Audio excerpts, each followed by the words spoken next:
Alabama, Don't Stop, Mississippi, Possum Point, Georgia, Miami. Who's Amy? Miami. You mean your Amy? Bo Hunkers. Bo hookers? Bo Hunkers. Bo hunkers? Oh, I beg your pardon. Hoboken. Hoboken. Oh, well, Mr. Conductor, I want to go to Hot Town. Hot Town? Yes, sir. That's the last stop. Last- All aboard. All right, sir.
Greetings and salutations, everybody. Hey, take a look at my costume.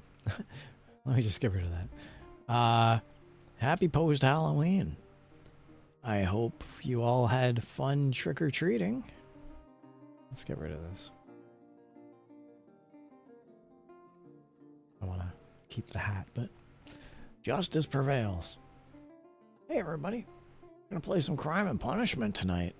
I hope everyone's up for that. I'm up for that. I'm always up for that.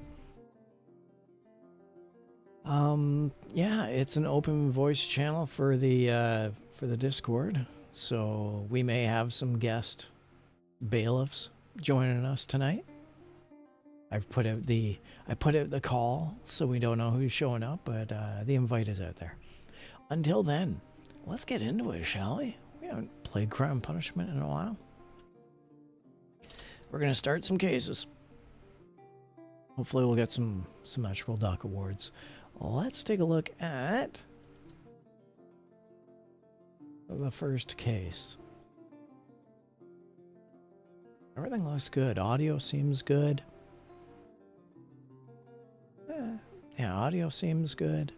Oh yeah, I gotta, before I do anything, I have to go into my listing of songs, because apparently some of the songs have been flagged and are unavailable to be played. So let me just see if I can really quickly do a bit of a I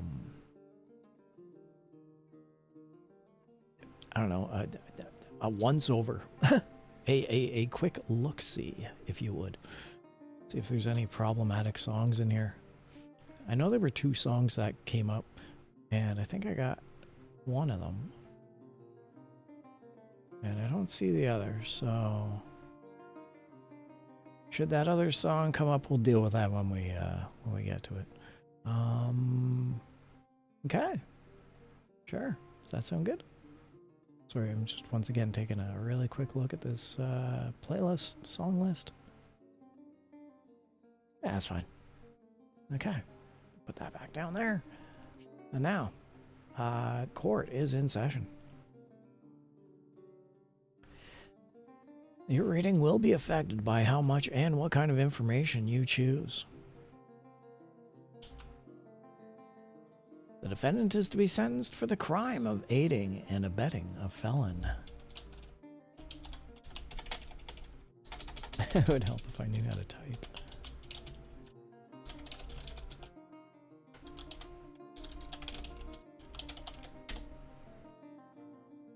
Tethercat said crime, aiding and abetting a felon. That was weird. Did you see that? I didn't see chat rat go. Tethercat said test. Oh, there he goes. Okay. I just didn't see him in the top corner. All right. Let's take a look at the details of the crime. And we're going to take a look at the demographics. The offender is a 48-year-old Native American male. The victims are the state and the people. The offender-victim relationship. Society is the victim.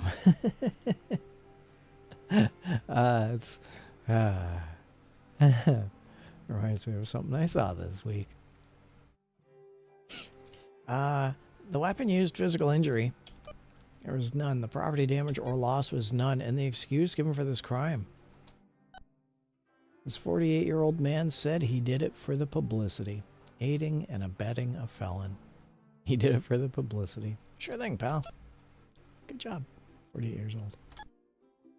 Let's look at the offender's criminal record. We're going to take a look at his adult prior crime types. Those include stolen property. Wow, that's interesting. The prior arrests and convictions. This 48-year-old man has had 4 recorded prior arrests and 2 recorded prior convictions. And his fugitive status on the day of the crime. That the offender dropped an Alcoholics Anonymous program. The offender's reputation. He's a known racketeer. Well, I don't think that we're going to have to look at the juvenile court blotter for the 48-year-old. So let's head over to the pre-sentence report. And we'll take a look at his personal details. This 48-year-old is cohabiting. He smokes hashish, and he is a college scholar. His employment history is that he's a political candidate aiding and abetting a felon.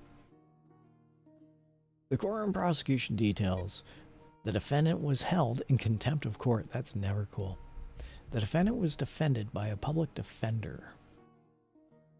Let's take a look at the... do we need to look at the offender's upbringing of this 48-year-old man or his mental history for aiding and abetting a felon? I honestly don't think either of those apply. And so with that said, let's review the known facts via the clipboard of justice. In the crime of aiding and abetting a felon, there was no monetary loss. Society is the victim. There was no personal injury. The offender is a 48-year-old man. The victims are the state and the people. The offender said he did it for publicity. The offender dropped an Alcoholics Anonymous program on the day of the crime. The offender is a known racketeer. His prior crimes include receiving stolen property. He has had 4 recorded prior arrests and 2 recorded prior convictions. The defendant was held in contempt of court. The defendant was defended by a public defender. The offender is cohabiting, smokes hashish, is a college scholar, and the offender is a political candidate. That's Was that his job? The offender is a political candidate? Let me just go back to that pre-sentence report. Employment history. The offender is a political candidate. That's his job. He's a politician. All right. Well, now, that's an interesting case. So, so we're going to reach a decision here. So this is where we construct a narrative. So this 48-year-old politician, this 48-year-old career politician, who, by the way, was held in contempt of court. He's had a bunch of prior arrests, a few convictions, and his crime today is aiding and abetting a felon. Now, there was no monetary loss and no harm. Society is the victim. So I honestly, I don't think that it's that big a crime. I don't feel like this is well, I don't know. I don't feel it's prison worthy. It might be probation worthy. However, he did aid and abet a felon. So that's more than a slap on the wrist. I would say that we should put this career politician in jail. And I'm going to suggest we do this for, I don't want to say 9 months? Nah, 6 months. I hear someone coughing in the chat, but you know what? Hold on to your thought, whoever you are, and I'll get to you. At least I think I hear someone coughing in chat. Let me just check chat for a minute. You're not chat. Oh, I do hear someone coughing in chat. Okay, hold on. Oh, there you go. You just popped on.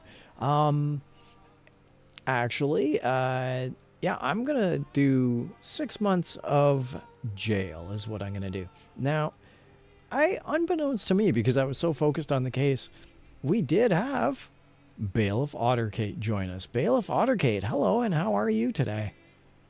Hello. I was wondering when you were going to notice that I showed up. I wasn't at all, and I'm really glad that you started coughing, because that genuinely helped. How are you doing, and have you been following the case, and would you like to pitch in? I'm doing well. I just caught the last 2 or 3 minutes, so I'm going to let you wrap this one up. Well, then I'm going to wrap it up in a moment. I'm sentencing 6 months of jail. I'm not confident on my verdict at all, but we'll see how it plays out. Oh, 15 months of jail, a year and 3 months. Let's take a look at our score.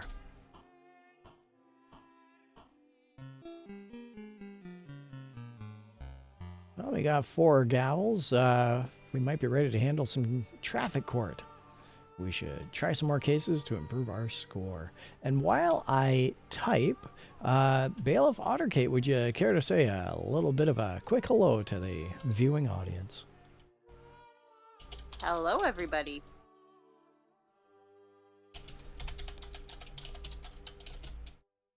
It's been a while since we played Crime Punishment. Tethercat said gavels. 4. Judicial IQ. 73. Excellent. It's been a little bit of a while since we played some Crime and Punishment. Are you looking forward to having some cases and dishing out some justice? I am. I'm especially looking forward to maybe some cat burglary. Is there any reason for this? It's a very oddly specific instance.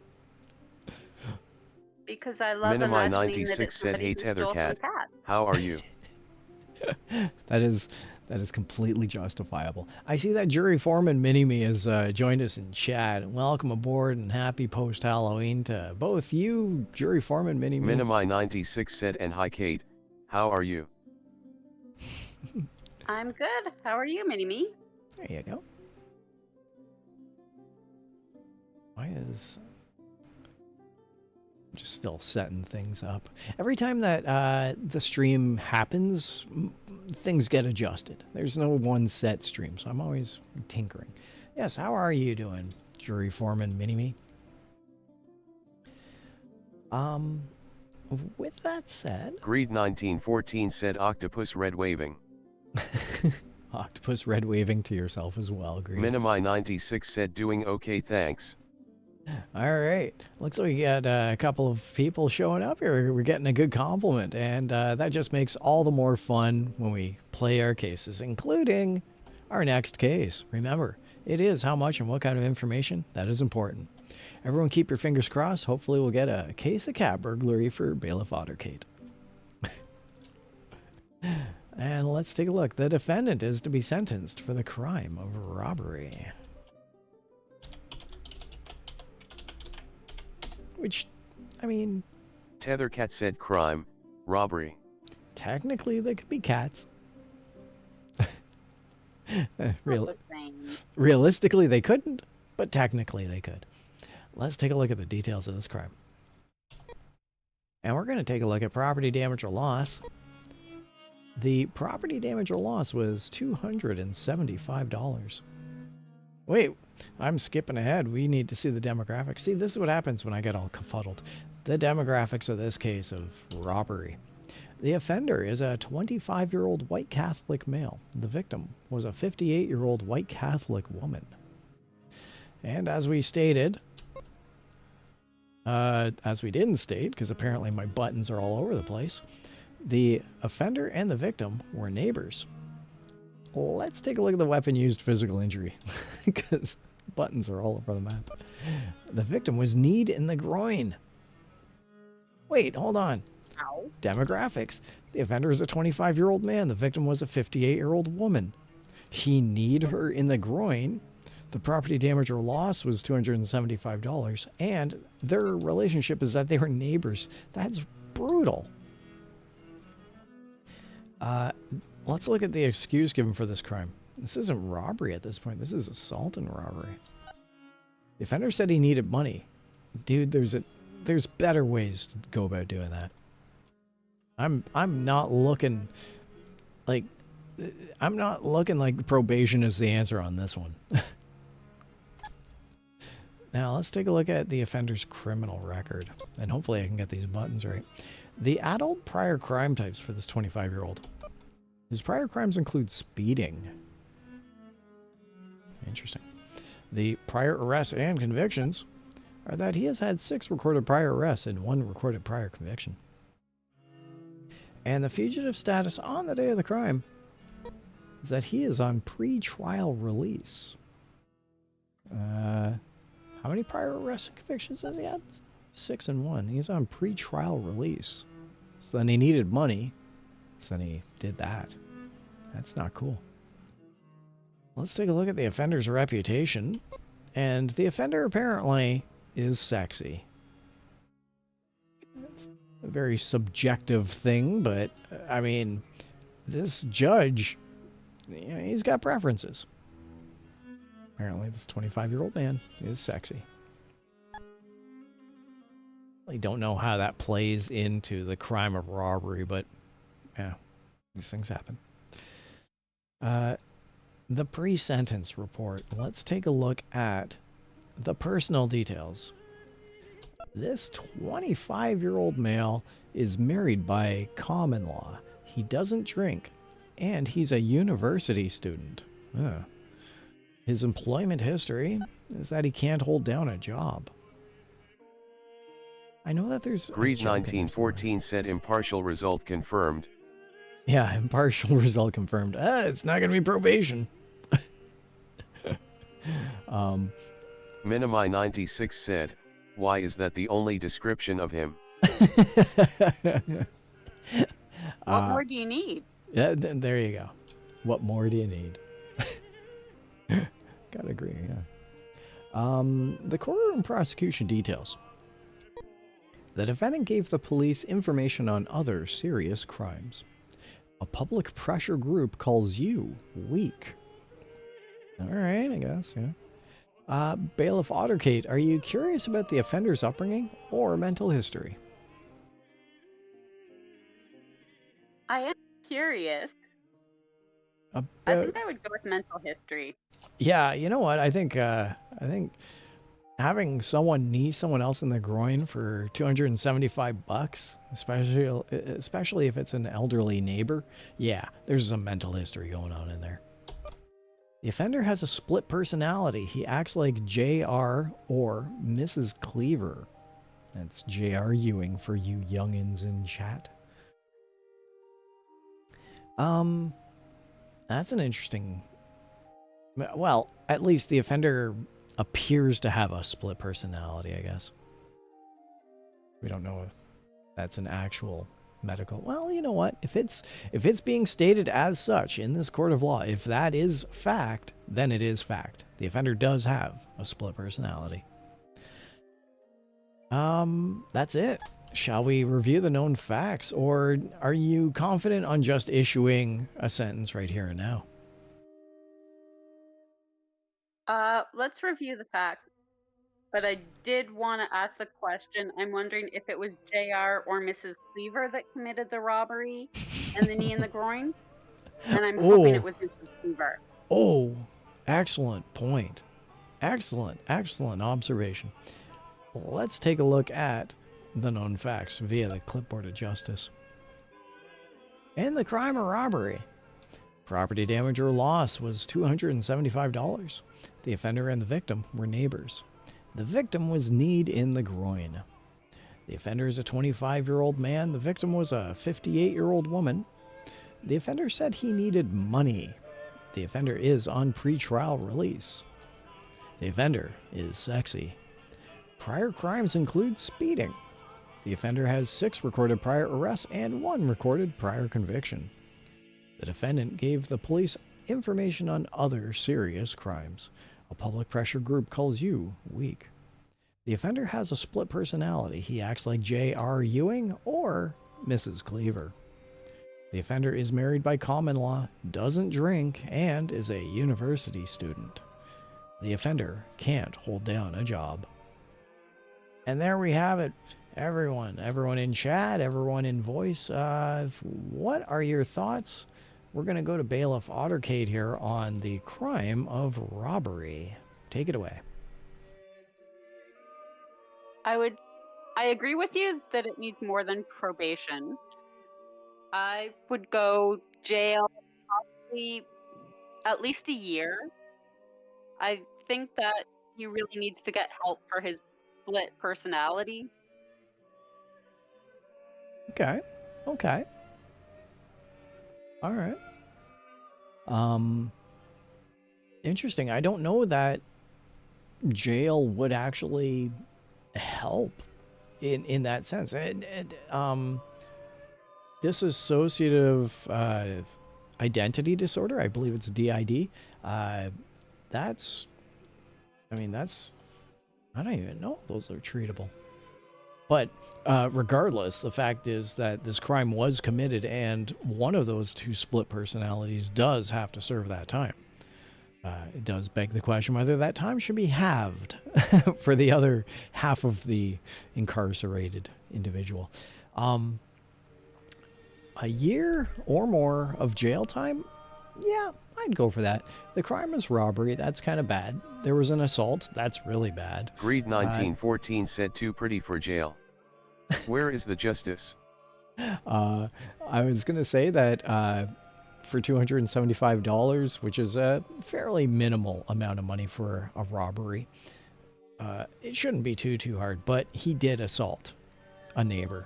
So I think that a year of jail is justified. I think a year, maybe a bit more. I'd go for year and 3 months, 15 months. Would that be okay on your end? Would you go 15, 16, or do you want to stick to 12? 15's good. Okay. He is too pretty for jail. However, that'll just make him hopefully want to get out of jail all the quicker. Well, let's take a look at how he scored. Prison, 7 years, 4 months. Wow. Apparently, he might be sexy, but he ain't swaying that judge. Let's take a look at how this one scored.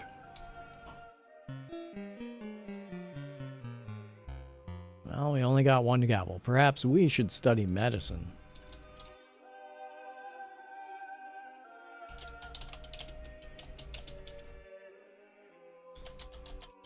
I watch Grey's Anatomy. Does that count? Tethercat said gavels, 1, judicial IQ, 42. We got 1 gavel and our judicial IQ is 42. I think Grey's Anatomy would help, not hinder. So keep at it. See if you can make it to season 3. With that said, let's. Are you ready for the next case? Mm-hmm. Excellent. Now it's time for our next case, everybody. Remember, it is how much and what kind of information that is important. Hopefully we're not going to get a sexy robber on this one. Or maybe we will. Oh, the defendant is to be sentenced for the crime of non-support of dependents.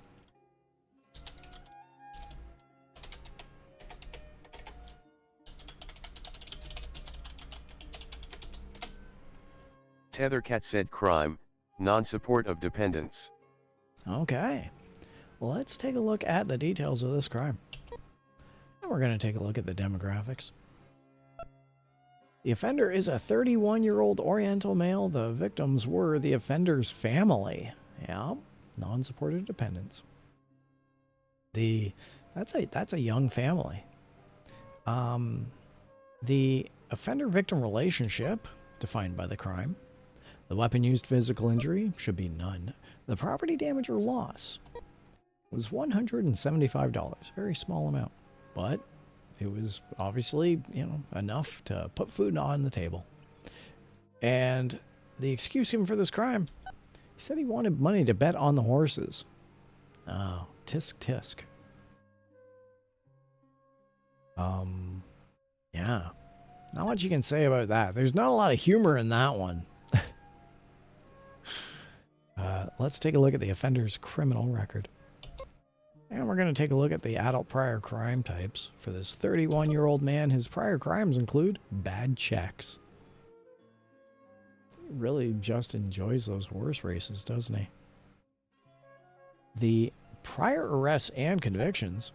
Whoa, this 31-year-old man with a history of writing bad checks has had 10 recorded prior arrests and 9 recorded prior convictions.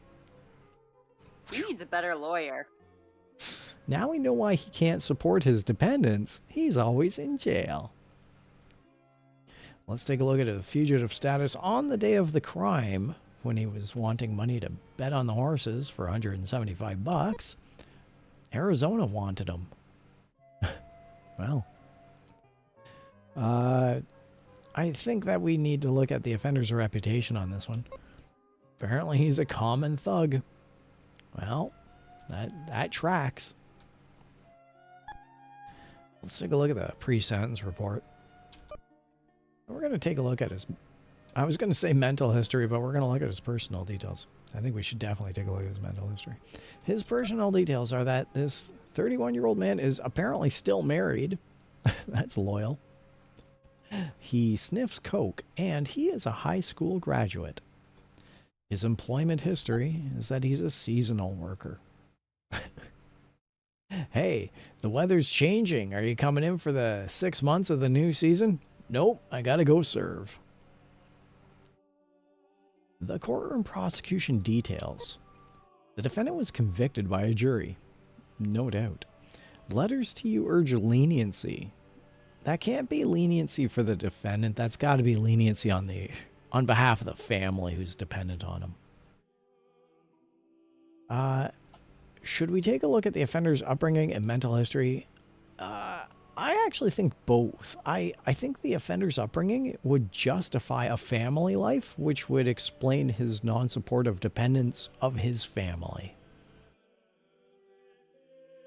Cool. Let's see it. All right. The offender's upbringing is that he had divorced parents and he was born in Canada. Right there, being born in Canada, that explains all of this. That's what I was going to say. Yeah. He can't sorry his way out of this one, eh? Grown. He just had to go out and about to get that. I got nothing. Take off, eh? Let's take a look at his mental history. The offender is occasionally psychopathic and lacks in moral sense. Wait, what? Why are you expressing surprise there, Bailiff Otterkate? He's occasionally psychopathic? Yeah. And he lacks in moral sense. I don't write this. I just read it. Well, I'm sure that your surprise and outrage are going to come to the forefront once we review the facts via the clipboard of justice.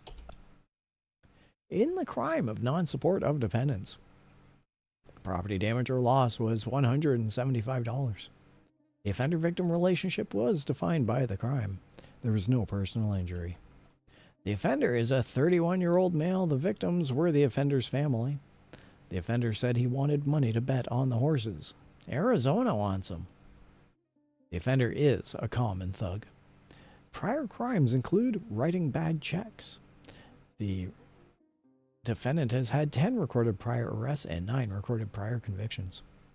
The defendant was convicted by a jury for this $175. Minimi 96 said, "Can we go 10 in prison now?" We very well might. But Mini-Me, actually, I'll get to that once we get through this. Letters to you urge leniency. The offender had divorced parents and was born in Canada. The offender is occasionally psychopathic and lacks in moral sense. The offender is married, sniffs coke, and is a high school graduate. As well, the offender is a seasonal worker. I was going to say, Jury Foreman Mini-Me, that we could go 10 in prison now, but when you convert that to metric, that's, I think, 2.54, 25.4 months. I don't know. Okay. An exchange rate joke. It's funny because we're Canadian. Sorry. And I'm actually genuinely laughing at my own witticisms. I shall go first on this one, but I'm going to actually take a quick slug of Buckley's, which is a Canadian beverage. Yum, yum. So $175, crime is non-support of dependents. I feel that that's a very small amount. And he admitted guilt, and he was convicted by a jury, so okay. But like, everything else just seems like he should really be put away. I don't think we can rehabilitate this individual, and I think that he should be put away. And by having him put away, the state can take over support of his family. For a paltry, measly $175, I think we can justify that. So I'm actually going to suggest that we put him in jail for I would say, I was going to say 24 months, which is 2 years. And then I was going to bump it up to 3 years, but I think I'm going to play the middle ground and say 2.5 years of jail is what I was going to throw this guy in for. That's my justification. I'm willing to hear what everyone in chat has, as well as Bailiff Otterkate. I think 30 months of jail, I think that's pretty fair. Yeah. I don't know, this is an interesting one because the crime itself is fairly low, but again, I can't see rehabilitation. I just can't. And in this case, I feel like we should be really looking forward to helping out the family and even helping this guy out. I mean, incarcerating him for 2.5 years, I'm certain will allow him the resources he needs on that other side. Minimi 96 said 4.5 jail. Really? 4.5 jail. Bailiff Kate, would you be willing to entertain 4.5 years of jail with some bartering, or how do you feel about that? That feels way too harsh for me. Yeah. 4.5 years of jail. It would definitely take him out of the system, but I feel that that would be detrimental to the family. 2.5 years is detrimental to the family. I mean, those kids are going to grow up. Well, we don't know about kids. They could be adults. But, yeah. I feel justified with 2.5 years of jail. All right. Shall we go with that, Bailiff Outercate? Yes. All right. Well, let's take a look at how we scored. We're going to have 4.5 years of jail and a napkin for jury foreman mini-me. Let's take a look. Probation, 6 years, 7 months. Ah, this guy. All right.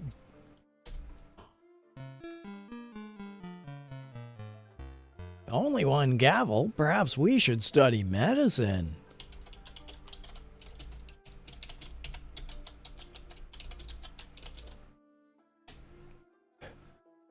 Tethercat said gavels, 1, judicial IQ, 31.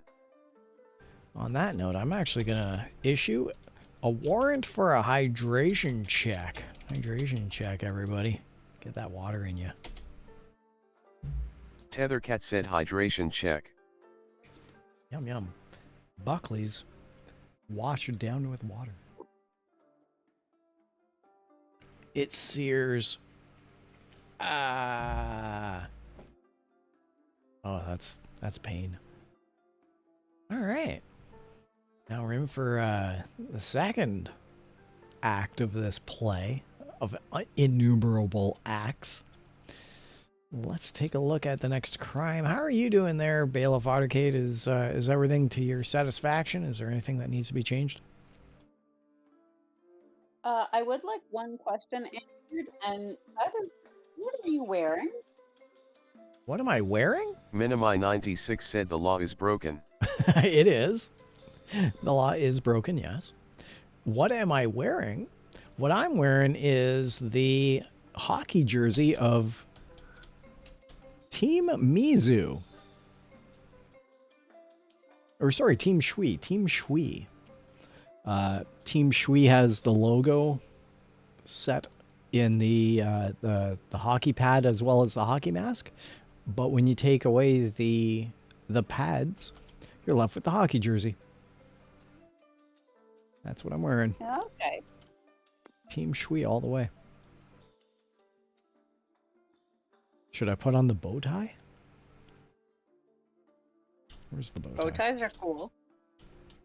You said that with utter and complete conviction. I like how the bow tie goes through the neck ruffle, the neck fluff. It's attached to the shirt, but I've somehow managed to get the neck fluff behind the neck bow tie.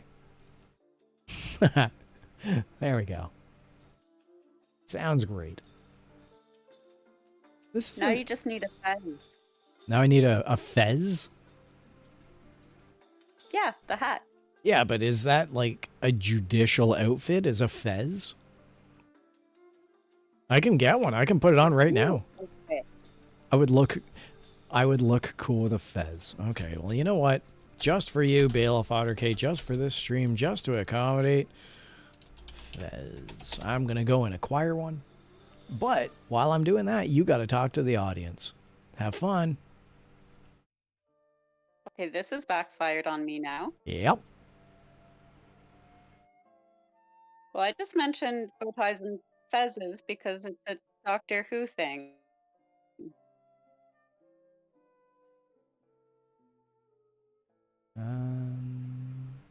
I'll get that one. Let's get this one. That was some amazing talking to the audience. Way to stretch out that 45 seconds. Yeah. Shut up. Are you going to ask me for anything else? Shall I grab anything else? Can I accommodate you any further? Boop. Oh, that one has an outline. Oh, well. Beggars and choosers. Minimi96 said if Perry the platypus looks good with one, then so can you. Shout out for Perry the platypus. Okay, and let me just do a quick reset of my calibration.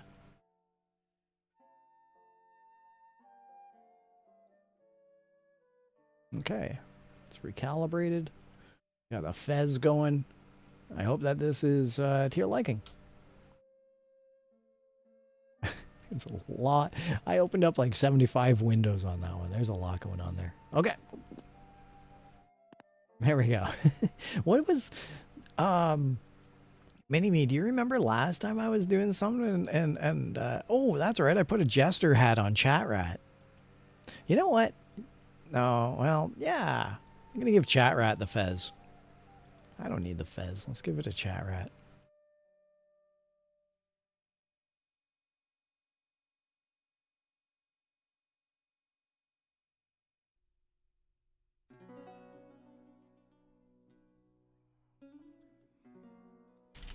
There we go.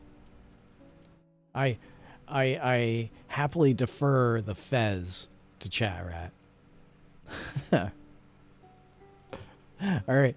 Have we played dress up enough? Are we good for the next case? Are we? Definitely time for more justice. Minimi 96 said, yeah, I asked for that. It was great. It kind of was good. Well, now Chat Rat has a Fez. And the world is in its rightful place. Okay, let's take a look at our next case, and remember, it is how much and what kind of information that is important. The defendant is to be sentenced for the crime of illegal price fixing.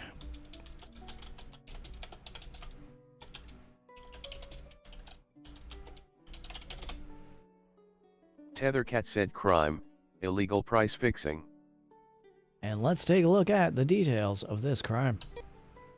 We're going to look at the demographics here. The offender is a 58-year-old white Catholic woman. The victims are the state and the people. The offender-victim relationship, the offender had no knowledge of the victim. The weapon used physical injury was none, and the property damage or loss in this crime of illegal price fixing was $30,000. The excuse given for this crime: the offender thought she could get rich off $30,000? I don't know. I think she was misled. I wouldn't mind having $30,000. Bailiff Autocate, you're very muted, as if you're either muffling the microphone or have stepped away from the microphone, but I did hear you say, I wouldn't mind having $30,000. That is correct. There you go, and you're much louder. Thank you very much. The excuse given for this crime: the offender said she thought she could get rich. Yeah, how old was she? 58 years old, I believe. Yeah, 58 years old. Let's take a look at the offender's criminal record. And we're going to take a look at the adult prior crime types. The offender has also committed white-collar crimes. I actually don't know what those would be. What is the definition of a white-collar crime? Gonna look it up.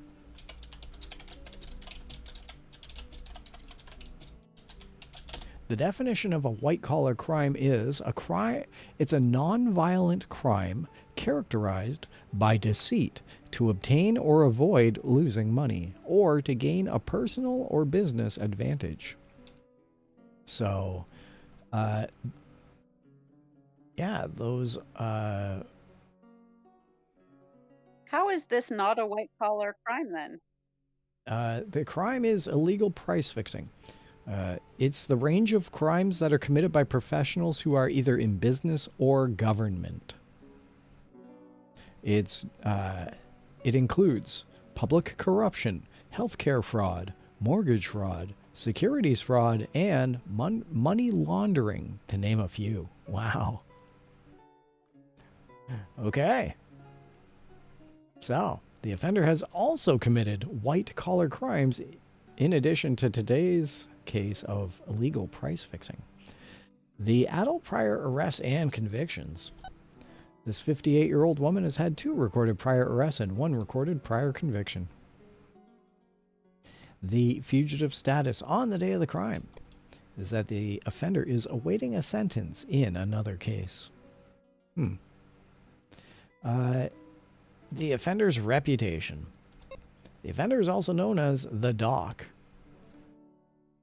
I can only imagine that means doctoring of medical papers or doctoring of other types of documents. There you go, the doctoring of documents. She's known as the Doc. I'm witty. Let's take a look at the pre-sentence Are you report. pleased with yourself? I am. You can't see it through the screen, but I am definitely patting my own back. Let me just okay. The personal details of this 58-year-old woman are that she is judicially separated. She smokes marijuana, and she has a high school equivalence diploma. Her employment history is that she's a white-collar worker because, of course, she is. Makes sense. Yeah. The courtroom prosecution details. The jury, this did go to jury, recommends leniency, and a public pressure group calls you weak. Bailiff Ottercate, are you curious to look at the offender's upbringing or mental history? Not particularly. Okay, myself, I would decline as well. So let's take a look at the known facts via the clipboard of justice. In the crime of illegal price fixing, the property damage or loss was $30,000. The offender had no knowledge of the victim. There was no personal injury. The offender is a 58-year-old woman. The victims are the state and the people. The offender said she thought she could get rich. The offender is awaiting a sentence in another case. The offender is also known as the Doc. The offender has also committed white-collar crimes. The offender has had 2 recorded prior arrests and 1 recorded prior conviction. The jury recommends leniency. A public pressure group calls you weak. The offender is judicially separated, smokes marijuana, and has a high school equivalence diploma. The offender is a white-collar worker. Bailiff Ottercate, I'm going to let you take this away. What do you think about the crime of illegal price fixing? I will admit that I'm highly biased when it comes to white-collar crimes, just because I think they don't get punished harshly enough. Ooh. We've opened up a can of worms. Please continue. I'm definitely going prison. Yes, continue. I would say 4 or 5 years. All right, we'll put it at 4 years and 6 months as a placeholder. Wow. The crime is illegal price fixing, and it was for $30,000. A jury recommended leniency, but she's had, not only is she a white-collar worker, but she has been known to have other white-collar crimes in her past. Is that worth 4.5 years of prison? $30,000? Yeah, you know what? I'd be willing to go with that. I think that 4 or 5 years of prison is a good sentence. Now, I put 4.5 as a placeholder, but would you be willing to adjust your sentence? Because you didn't nail it down. Do 5 years. Okay, you're going higher. If we're just gonna play this one. If you could hypothetically go as high as you think that you want to put this person away for and still be justified, what is the highest amount you would go for? I actually don't think I would go too much higher. Okay. It's incredibly benevolent of you. I'm being only partially facetious on this one. I'm actually just impressed. You rarely issue the harsh sentences, so I'm ecstatic to see how this one plays out. And I say I'm a bleeding heart. on that note, we will definitely see how this one plays out. Let's take a look at our score. Jail for 5 months and 18 days. Surprise, surprise. The 1984 judge disagreed with you. Let's take a look at our score.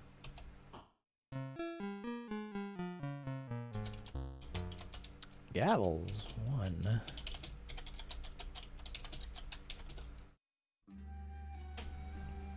Tethercat said Gavels, 1, Judicial IQ, 26. Yep. Well, what do you do? I'm still with you. I'm still on your I'm still buying what you're selling. So I think that you're justified. How are you doing? We're almost coming into the top of the hour. Hour number 1 here. I'm in for a good long haul. I'll probably play this for another hour, possibly 2 hours. How are you doing? Are you up for some more cases? Yeah, let's do some more justice. All right, sounds fantastic. Now is the time for our next case. Remember, it is how much and what kind of information that is important. The defendant is to be sentenced for the crime of unlawful imprisonment.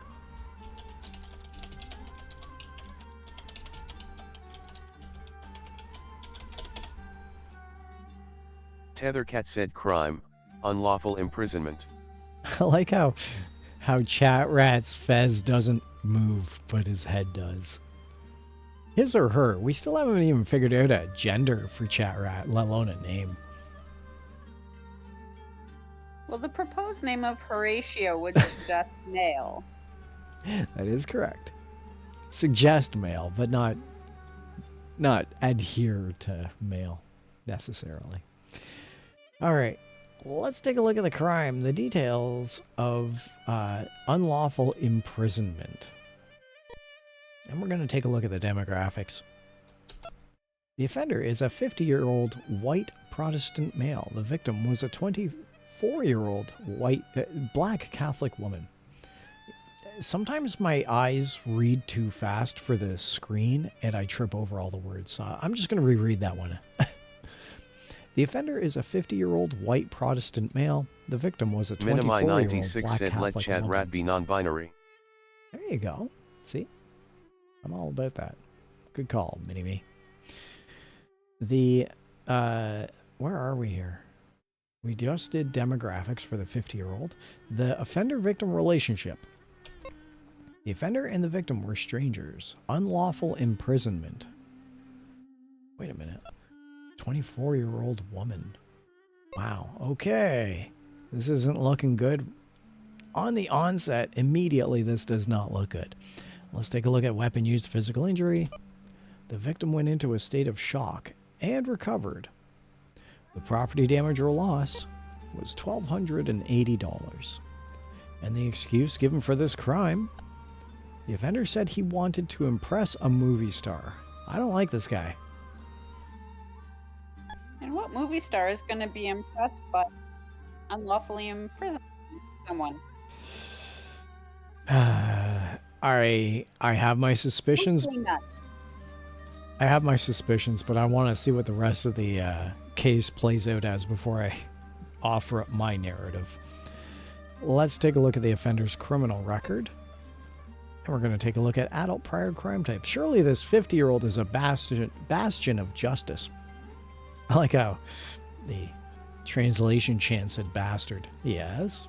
Yes. Prior crimes include extortion.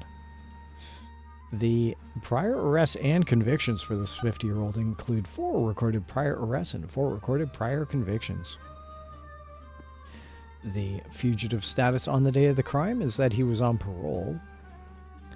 And the offender's reputation. He's also known as Scarface. Okay, buddy. I don't think we need to look at the juvenile court blotter. So let's take a look at the pre-sentence report. And we're going to look at personal details. The offender is cohabiting, is frequently intoxicated, and is a community college student. The employment history is that the offender is a white-collar worker. Courtroom prosecution details. The defendant, this 50-year-old man, threatens the judge/player/you. How dare he? How can he? He's a computer simulation. We're, last I checked, a blue cat and an otter. The State Commission investigates us, the player/us, for corruption. Again, don't know how. The game says that's a fact. It must be a fact. The that leaves us with the offender's upbringing and mental history. Bailiff Otterkate, do you have any desire to see either of those? I would like to see both. All right. The offender's upbringing. The offender's father beat his mother, and the offender was raised on a ranch in California. His mental history is that the offender is a compulsive talker. Well, that pretty much does it for this case and all of its facts. I'm gonna, if no one is objecting, I am gonna review the known facts via the clipboard of justice. In the case of unlawful imprisonment, the property damage or loss was $1,280. The offender and the victim were strangers. The victim went into a state of shock and recovered. The offender is a 50-year-old man. The victim was a 24-year-old woman. The offender said he wanted to impress a movie star. The offender was on parole. The offender is also known as Scarface. Prior crimes include extortion. There have been 4 recorded prior arrests and 4 recorded prior convictions for this person. The defendant threatens the judge/you. A state commission investigates you for corruption. The offender's father beat his mother, and the offender was raised on a ranch in California. The offender is a compulsive talker. The offender is cohabiting, is frequently intoxicated, and is a community college student. The offender is a white-collar worker. And there we have it. That's the case of an unlawful imprisonment. Minimi96 said he's now known as the intoxicator.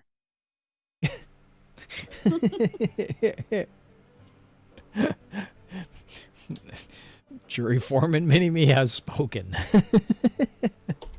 I guess I should score this one. Unlawful imprisonment. So right there, I think that it needs to be reciprocated. He's going to prison. The amount was only $1,280, which is negligible. However, yeah, the defendant, the victim went into a state of shock, but recovered, thankfully, happily. I think that I think that unlawful imprisonment, I would say minimum 5 years. I'm going to offer up a baseline of 5 years, and I am happy to extend that to much higher. I'm happy to hear any arguments, any observations which might want to bump that up. Bailiff Otterkate, what are your thoughts? Well, considering we, the judge, were threatened, I would say 8 years. Oh, yes. I had actually forgotten about that. I'm glad you brought it up. Yes, adding more prison time to this individual, I'm not against that. 8 years of prison, baseline of 5 for just the sheer imprisonment, an additional amount of time for the threatening of the judge / the player / us. Yes, 8 years of prison. I'm on board with this. Shall we take a look? Minimi96 said 8 as well. There you go. Jury foreman Mini-Me on board. Hopefully we can get a symmetrical duck award. All of us are on the same page. Let's take a look at how he scored. 3 years, 7 months of prison. Man. I mean, at least the judge issued prison instead of being like 2 days of probation. So we got that, but yeah, I think all 3 of us were on the same page for 8 years. I feel that all of us are justified. So let's take a look at our score.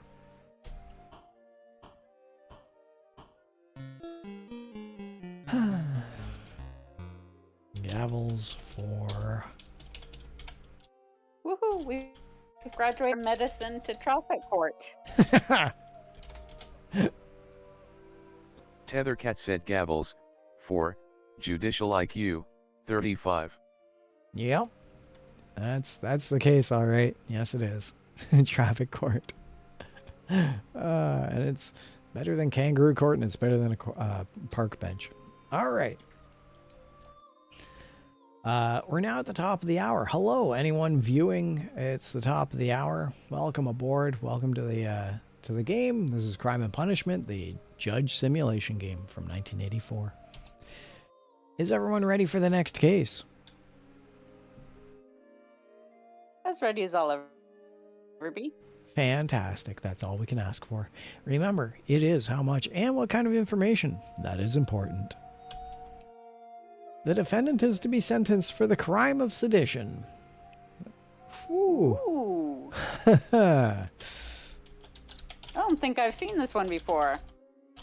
I have.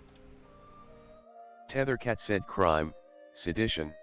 And in the previous times I have seen this crime, in these cases, it is as juicy as you can imagine they would be. So strap in, everybody. We're going for a ride. Let's take a look at the details of this crime. And we're going to look at the demographics. The offender is a 53-year-old white woman. The victims are the state and the people. You know what? I'm just going to interrupt here. I'm going to get back to this one. I am a little sad if everyone can see what the today's date is and the proximity to a prominent political event that's going to be happening in a different country, because both Bailiff Ottercade and myself are Canadian. It would be nice to have an American in this case, but we'll have to make do with what we have. In the crime of sedition, the demographics are that the offender is a 53-year-old white woman. The victims are the state and the people. The offender-victim relationship, society is the victim. The weapon used physical injury, missile-based plans were given to an anti-nuclear group. Interesting. Huh. Missile-based plans were handed over to an anti-nuclear group. Okay. The property damage or loss was $43,000. And the excuse given for this crime is that the offender said she was upset at her child's death. I know everybody grieves in different ways, but that seems odd. Yes. Yes, that does seem odd. The excuse given is that the offender said she was upset. Is she? Creed 1914 said, I love the wild swing in degrees of crimes in this game. Yes. Yeah. Absolutely. Yes. You think that is going to be jaywalking 1 minute, and it turns out, yeah. All right. Agreed. You nailed it. Let's take a look at the offender's criminal record. How old was she? She was 50, 58, 50, 53. The offender's criminal record. And we're going to take a look at her adult prior crime types. This 53-year-old woman's prior crimes include marijuana possession. The prior arrests and convictions. She's been arrested 4 times and she has been convicted twice. The fugitive status on the day that she gave away nuclear-based secrets. She was wanted for child support. Oh. She claimed she was grieving her child's death, but she's wanted for child support?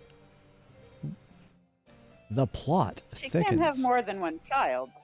Granted, but ooh, that leaves a bad taste on the tongue, doesn't it?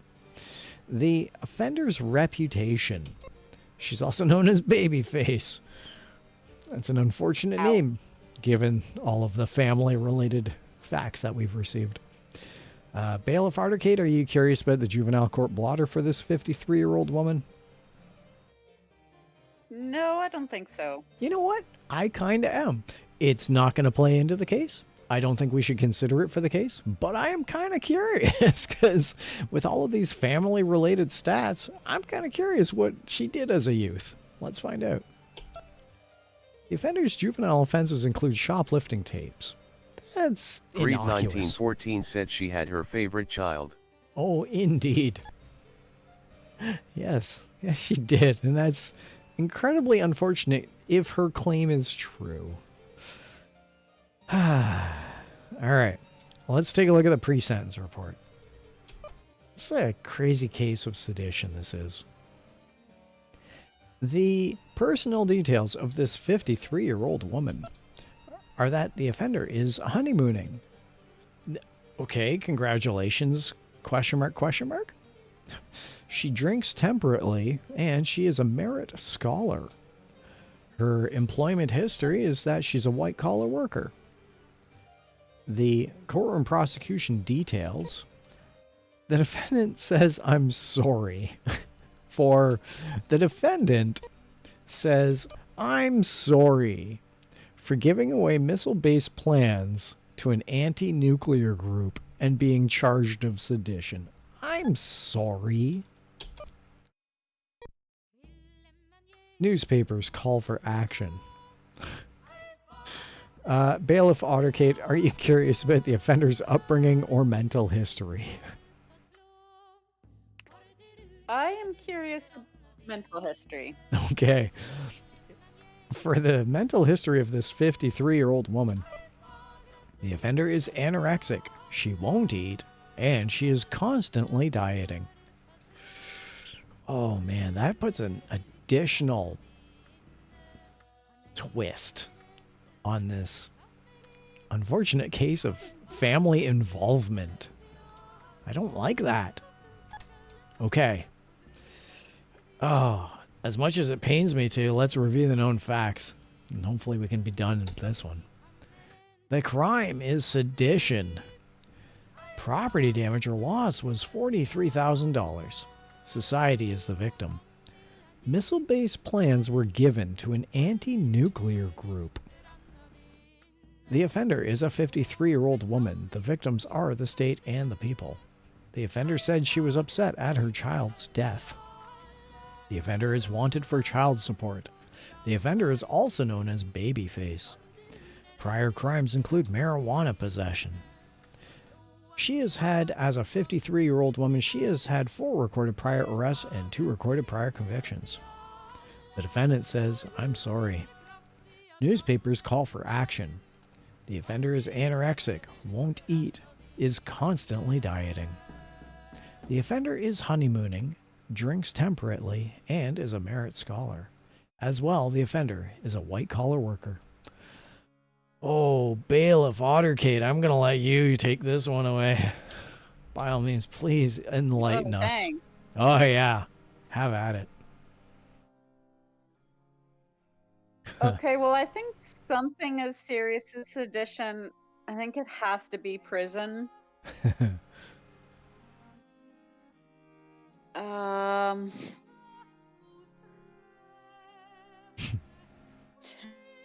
years?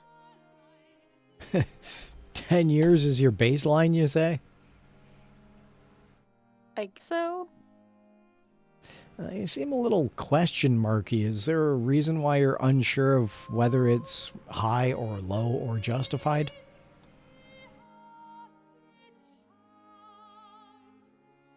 No. Okay. No, that's fine. All right. So the crime is sedition, which I absolutely agree. That's prison worthy. How much was the amount?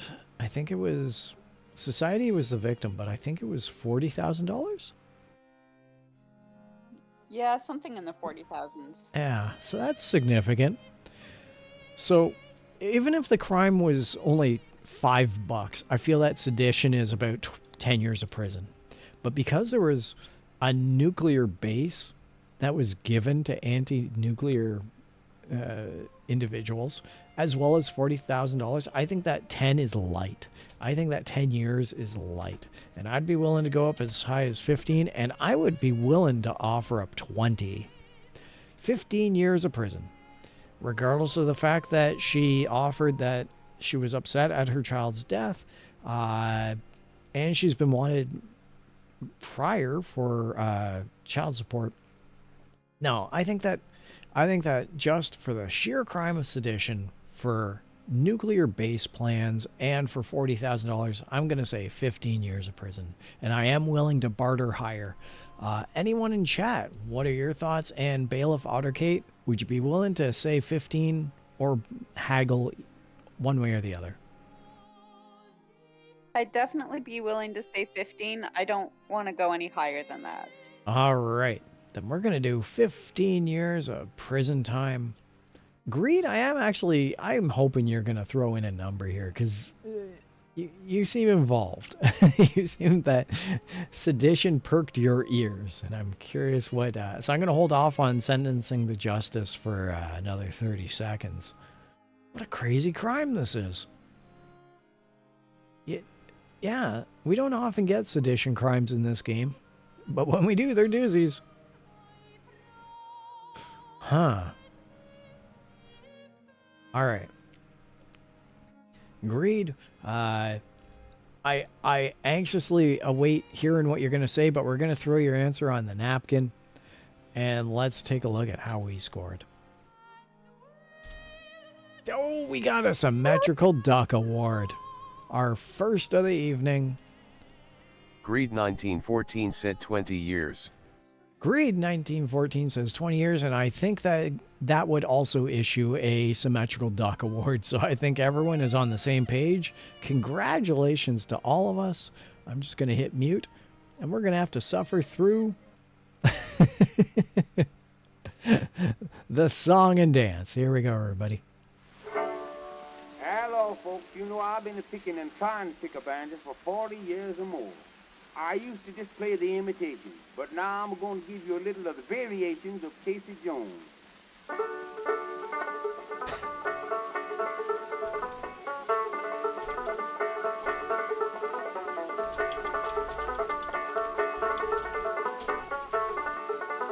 Tethercat said symmetrical duck awards, 1.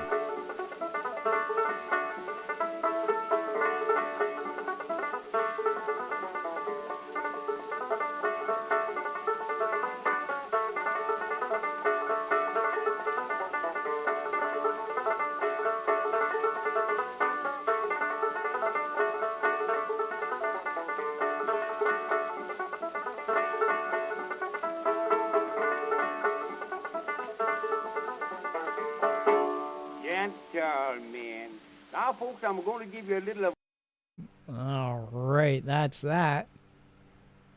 Thanks everybody for going along with that. I do love playing that so much. We got a symmetrical duck award, everybody. Kudos to all of us. And let's take a look at what our score is. I'm excited to see this one.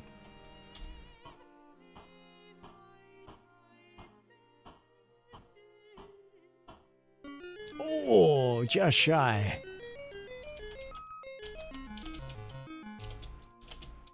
Ever consider a courier on the bench? Can't say that I have.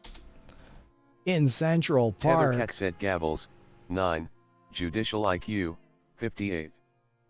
Excellent. Way to go. Greed. Fantastic. 20 years. Bailiff Ottercate and myself, 15 years, and we split the difference, and it worked out in all of our favors. Man. All right. I'm going to issue a hydration check, and then we'll hit on to the next case.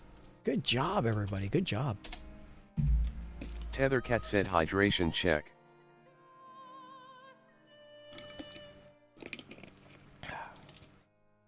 Okay. Are we ready for the next case?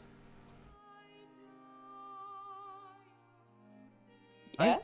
I know I am. Now it's time for our next case. Remember, it is how much and what kind of information that is important.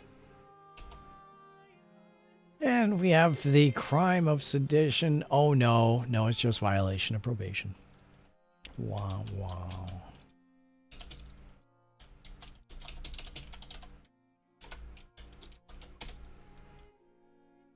Tethercat said crime, violation of probation. Well, I don't think this one's going to be as exciting as the previous one, but we'll do the case nonetheless. Let's take a look at the details of this crime. We're going to look at the demographics. The offender is a 56-year-old white Protestant male. The victims are the state and the people. The offender-victim relationship Society is the victim. The weapon used physical injury. In this crime of violation of probation, there was no personal injury. Property damage or loss was none, and the excuse given for this crime? The offender said the devil made him do it. 56-year-old. Okay. All right. I feel like the devil's got more important things to do than making somebody violate their probation. I think that the devil is on the run because Bob Ross is gonna slap a brush. But maybe I'm superimposing my own views. Let's take a look at the offender's criminal record. And we're gonna take a look at the adult prior crime types. Those include felonies.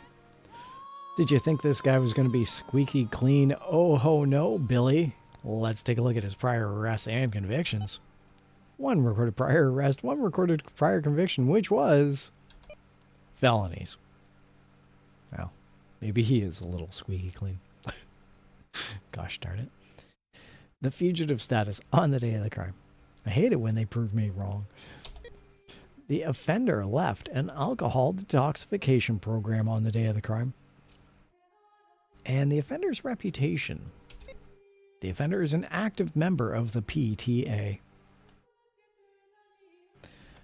Well, he violated probation. I guess that was his felony. I guess that was his arrest. His conviction was probation, and he violated it. Huh. Okay. Let's take a look at the pre-sentence report. And we're going to take a look at his personal details. This 50-something old man is recently married. Congratulations. Is habitually drunk, and is a vocational school graduate. His employment history, that he's a car dealership owner. All right, Shecky.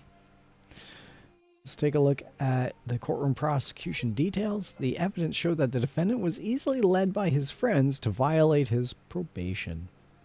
The press was excluded from the courtroom. Don't know why. And now we have offender's upbringing and mental history. Bailiff, advocate, are you curious about either of those? Not particularly. I have to agree. I don't think they play it all into this case. This non-existent non-case. Do you want to review the known facts, or should we just go straight to decision? I'll be going straight to decision. Yeah, this is kind of a non-case, isn't it?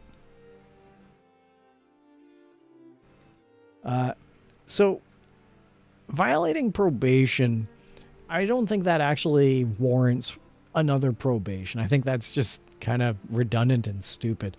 Bailiff advocate, you may have a difference of opinion, but what are your thoughts? What should we do on this one? Yeah, it does seem like probation is not enough of a deterrent. Yeah. I would do jail, but not very long. I would agree.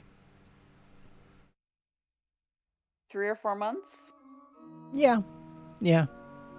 You want to do a bit of a slap on the wrist. I mean, his prior crimes include felonies, of which he had one conviction, which was parole, which he violated here. So, like 2 months. You say 3 or 4, I say 2. Either way, it's just... I'm happy with 2. There you go. It's nothing. This case is nothing. All right, let's take a look at 2 months and see how he did. Jail 8 months, 12 days. Don't ever violate your probation, kids. That's the name of this game.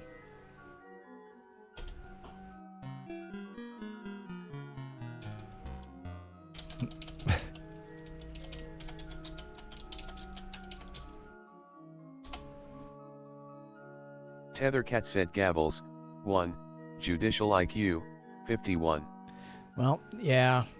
Yeah, I mean, yeah.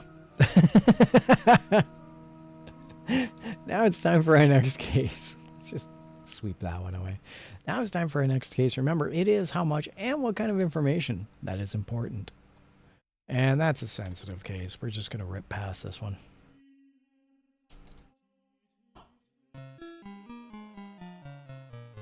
Yeah, it's a sensitive case. No, thank you.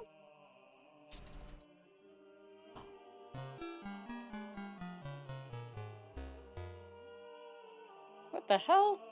Yeah.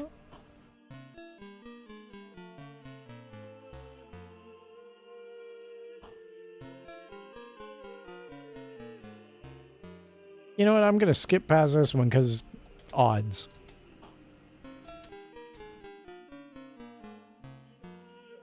All right, everybody, we're at the crime of assassination.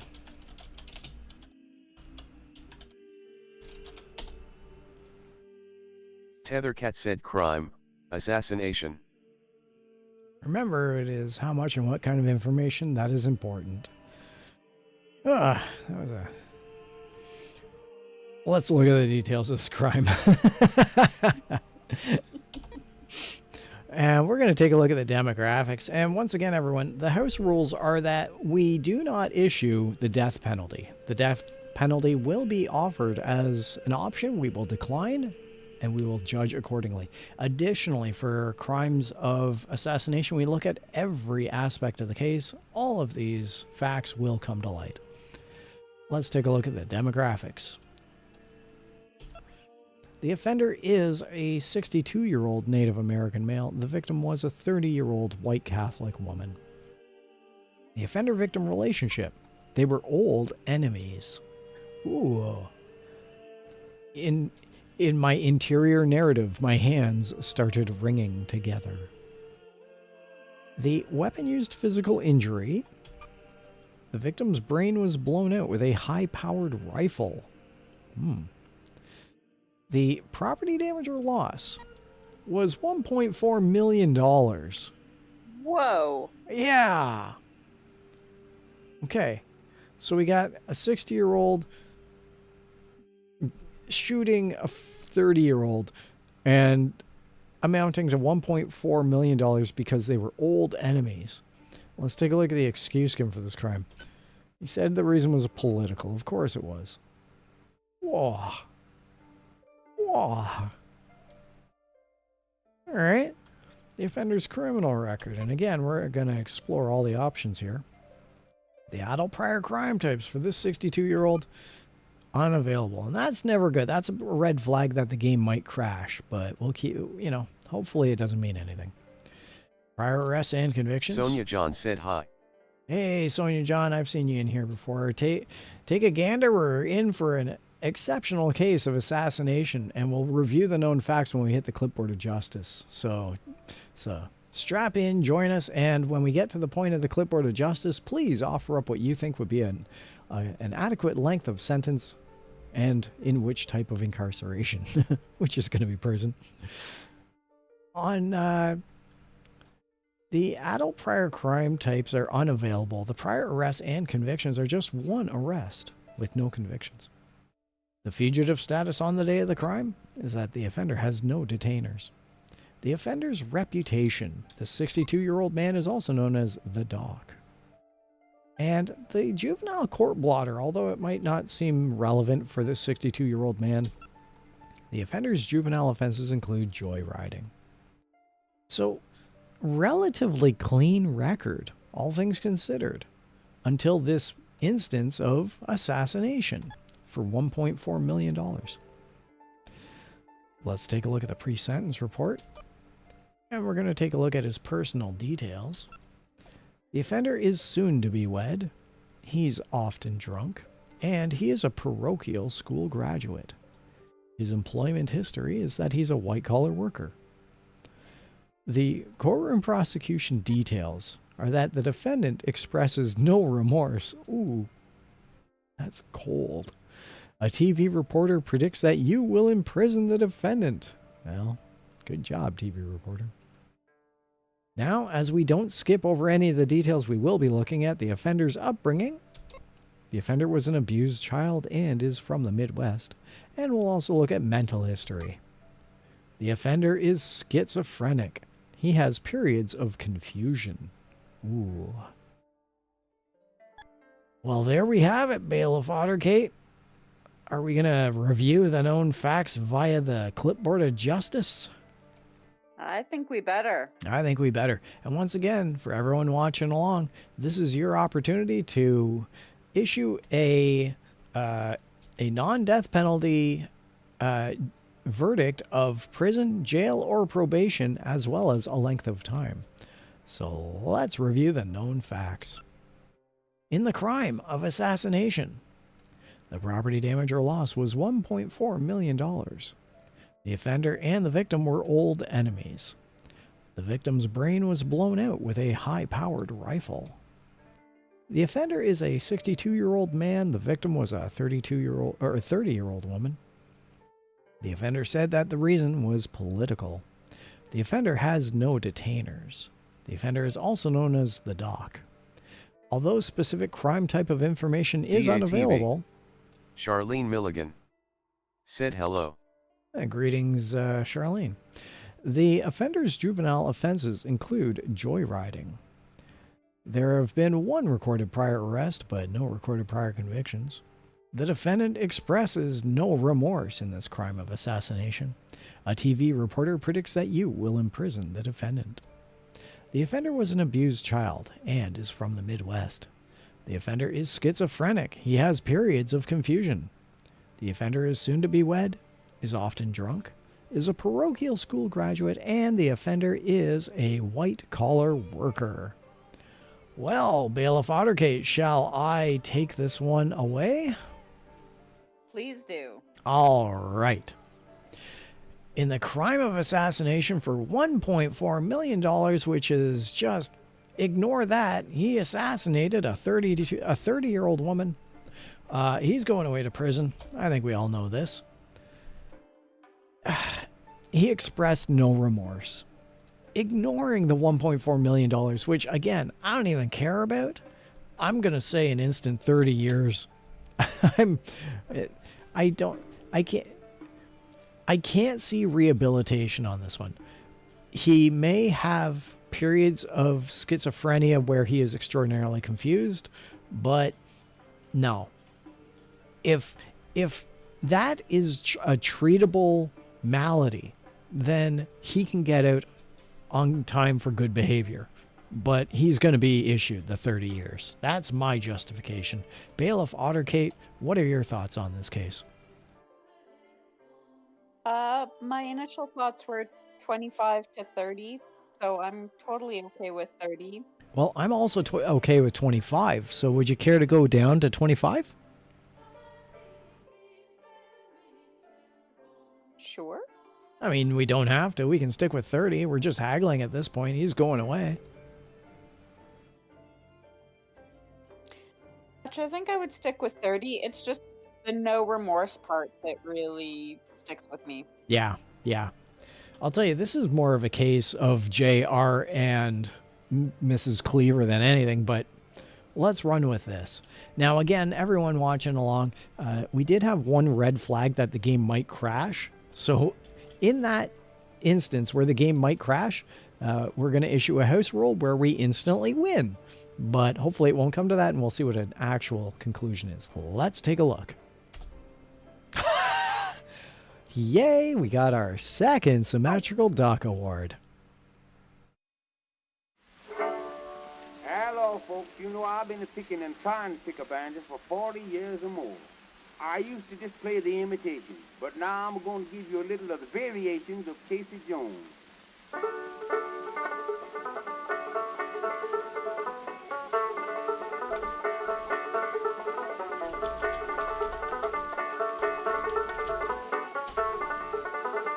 Tethercat said Symmetrical Duck Awards, 2.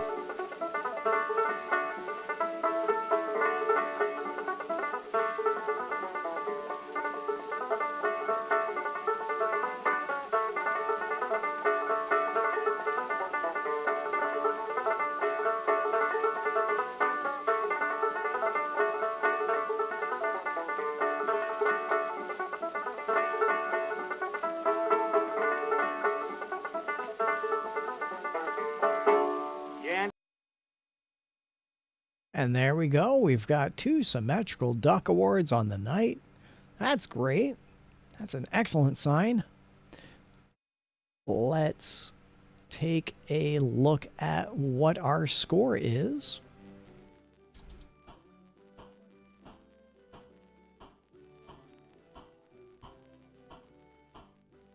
And there we have it.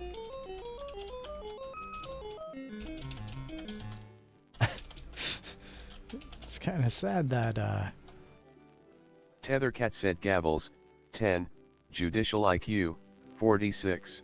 it's kind of sad that we have our second symmetrical duck award of the night and our judicial IQ is only 46. It's been a bit of a rough run. A little bit. A little bit, but you know what? Congratulations. I'm so glad that we actually managed to get our second symmetrical duck award. Good job, everybody. We're at the bottom of the hour. Bailiff Ottercade, how are you feeling? I think I'm ready to call it a night. Well, I just want to see what type of case the next one is. and then you'll play it by ear? Yes. All right. Now it's time for our next case. Remember, it is how much and what kind of information that is important. The defendant is to be sentenced for the crime of false advertising. Prison 99.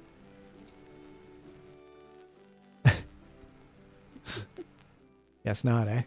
Bailiff Autocade, are you going to stick around for this one, or is this the straw that broke the camel's back? I think I'm going to call it a night. Well then, Leave everyone. on a high of 2 symmetrical ducks. I think that you're very wise. I think that you've chosen wisely. Everyone, thank you very much for having Bailiff Ottercate with us tonight as one of our star bailiffs on this open voice chat. Thank you for showing up. I'm really glad that you got to play. I'm ecstatic that you got 2 symmetrical duck awards on the night. Is there anything you'd like to say before taking off? It's been fun dishing out justice with all of you, and good night, everybody. Good night to you too. Bailiff Ottercade, thank you for coming out.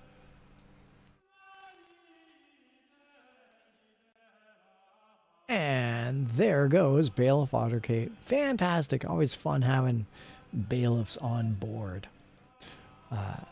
And for the rest of us, well, we're just going to have to suffer through the crime of false advertising.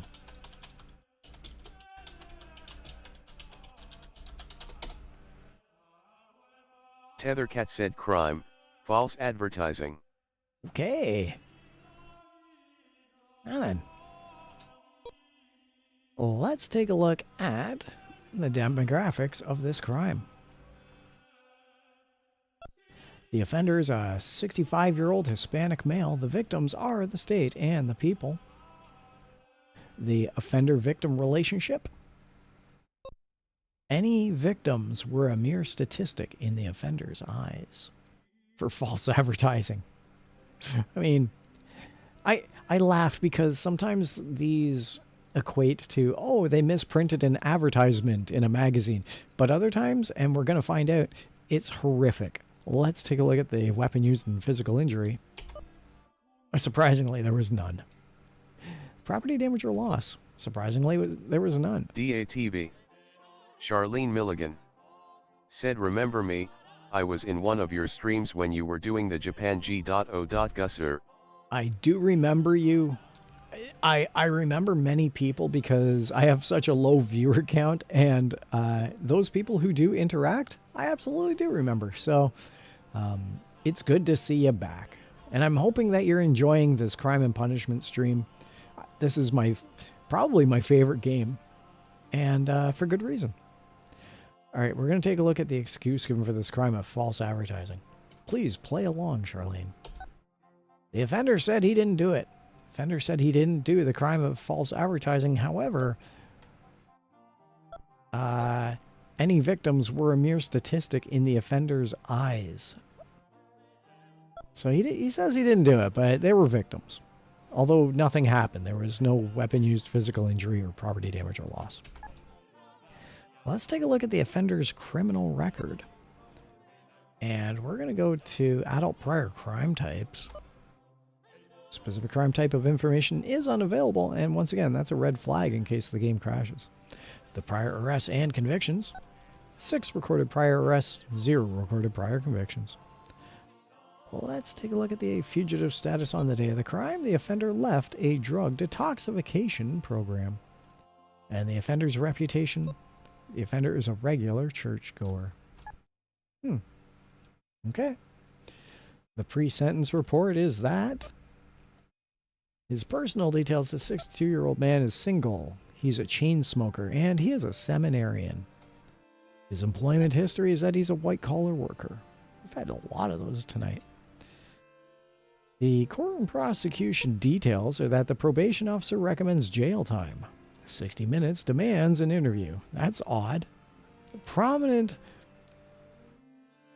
journalism show 60 Minutes demands an interview with a guy who did some false advertising. I guess it was a slow news week. I don't feel that it's justifiable for the offender's upbringing or mental history to come into effect. I think it's kind of a non-crime. And actually, I'm just going to reach a decision because I don't even think we even need to look at the clipboard of justice. The crime is false advertising. Nothing happened. Probation. And I'm going to suggest that we do, you know what? False advertising. 2 years. Literally, nothing happened. Whatever. Yeah, probation, 6 years, 7 months. I don't know why. Whatever.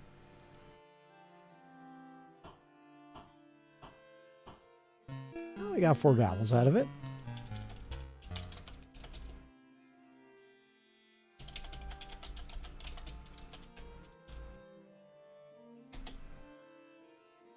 Tethercat said gavels, 4, judicial IQ, 48. Thanks, chat rat.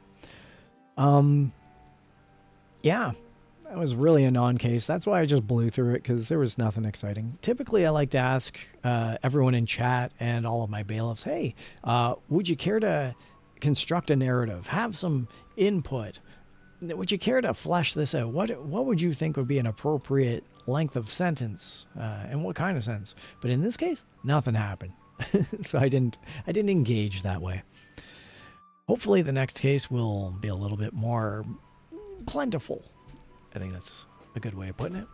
Oh, I'm going to have a stretch. Actually, I'm going to issue a hydration check, everybody. Hydration check, and then we'll hit the next case. Tethercat said hydration check. There we go. Been sitting in this chair for 2 hours. Yeah, I don't know. I mean, I don't often chat when I'm playing this game. But by all means, Charlene and anyone else in chat, if you want to chat, go on ahead. If the conversation always gets too much, then what I'll do is I'll just mute chat rat. But because I hear everything chat rat says. So whenever we're playing, we pause because chat rat is speaking. But yeah, feel free to converse. Nothing's happening with the game. There are no bailiffs in here right now, so we can take some time. But until then, now it's time for our next case. Remember, it is how much and what kind of information that is important. And the crime is embezzlement on this case.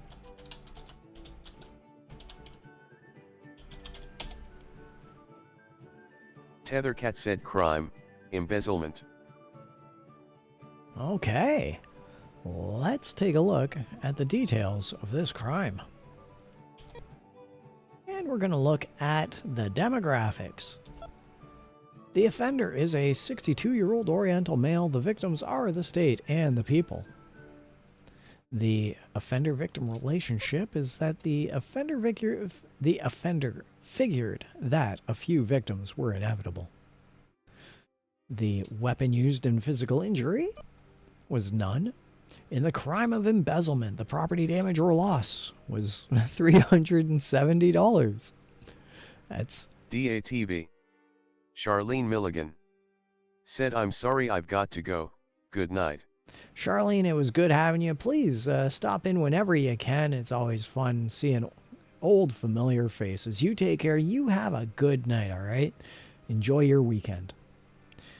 We're going to hop back over to the excuse given for this crime. In the crime of embezzlement, the 62-year-old man said that he needed $370 to support a drug habit. Well, let's take a look at the offender's criminal record. And we're going to take a look at adult prior crime types. Those include sex offenses. Interesting. The prior arrests and convictions for this 62-year-old man include 4 recorded prior arrests and 4 recorded prior convictions. His fugitive status on the day of the crime is that he was on probation for one of those crimes, if not several. The offender's reputation. This 62-year-old man is a Little League coach. Ew, that just kind of leaves a... That's not cool. Let's take a look at the pre-sentence report. And we're going to look at the personal details. This 62-year-old man is widowed. He chews tobacco, and he has a correspondence school degree. His employment history is that he's a white-collar worker. The courtroom prosecution details are that the defendant threatens a pre-witness for the prosecution. I don't do that in my court. This guy is going to get a bit of a harsher sentence. The media blasts soft judges. The offender's upbringing and mental history. The crime is embezzlement. I don't think either of these are relevant. And with that said, let's review the known facts via the clipboard of justice. In the crime of embezzlement, property damage or loss was $370. The offender figured that a few victims were inevitable. There are no personal injuries in this case. The offender is a 62-year-old male. The victims are the state and the people. The offender said he needed money to support a drug habit. The offender was on probation. The offender is a Little League coach. Prior crimes include sex offenses, and he has had 4 recorded prior arrests and 4 recorded prior convictions. The defendant threatens a pre-witness for the prosecution. The media blasts off judges. The offender is widowed, chews tobacco, has a correspondence school degree, and is a white-collar worker. Well, there we go. That's the crime of embezzlement, and I don't like that that guy threatened a pre-witness in my courtroom, so we're going to reach a decision here. What was it, $170? That's pretty crappy embezzlement. This guy's not good at embezzlement. He is a career criminal, though it does appear to be. So, or at least he has seen time within the institution. I believe embezzlement is a federal crime. I could be wrong. It might be jail. Yeah, I think I'm going to issue jail time. I'm going to say jail on this one. And as much as I want... had he not threatened a pre-witness, I would have just given him a slap on the wrist. Bad puppy. But in this case, I would have given him a year of jail. Maybe a year and a half of jail. But he threatened a pre-witness. I'm going to go up to 2.5 years of jail, which is 30 months of jail. And let's see how we scored. Yeah, 13 months, 1 year of jail, says this judge. Ah, well.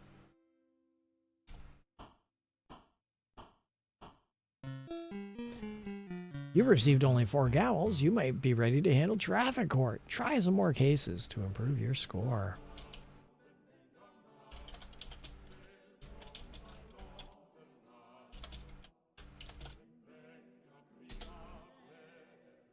Tethercat said gavels, 4, judicial IQ, 50. Ah, that's the way the cookie crumbles. Now it's time for our next case. Actually, I'm going to grab some Oh, I can't have some Tylenol. I just had some Tylenol. I got a bit of a headache going on. I think it's the barometric pressure outside. Blah. Let's, now it's time for our next case. Remember, it is how much and what kind of information that is important. Actually, I do want to take a look at one thing.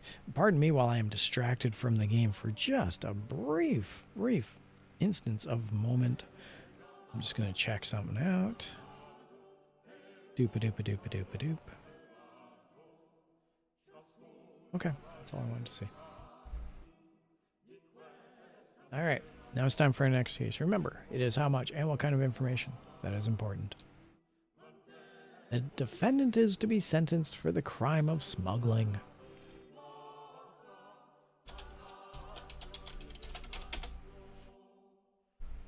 Tethercat said crime, smuggling.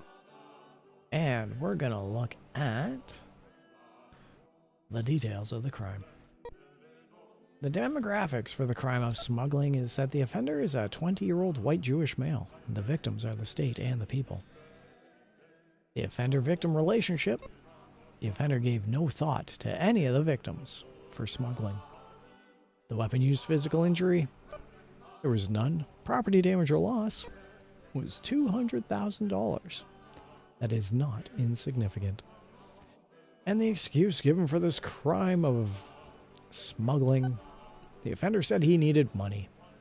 20-year-old needs $200,000 of monies for monies.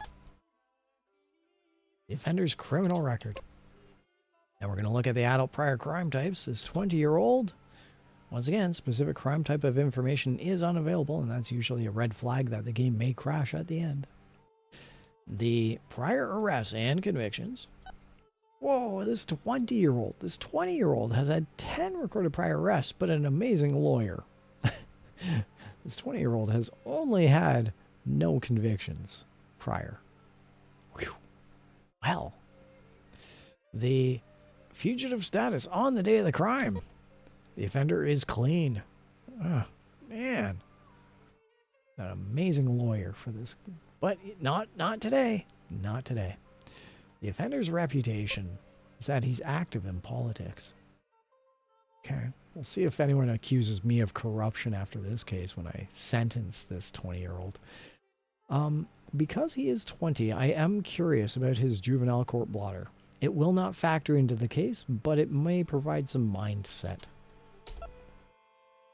Prior to being of adult age, the offender's juvenile offenses included bribing a teacher. This kid seems like the silver spoon was born in his mouth, doesn't it? Let's take a look at the pre-sentence report, and we're going to look at the personal details of this 20-year-old man. He's engaged to be married. Congratulations. He smokes cigars, and he has a grammar school education. Wow. Grammar school education, and so far he has pretty much bought or smuggled or needed money for everything in his life. His employment history. This ought to be rich. He's a civil servant? Ooh, I was not expecting that.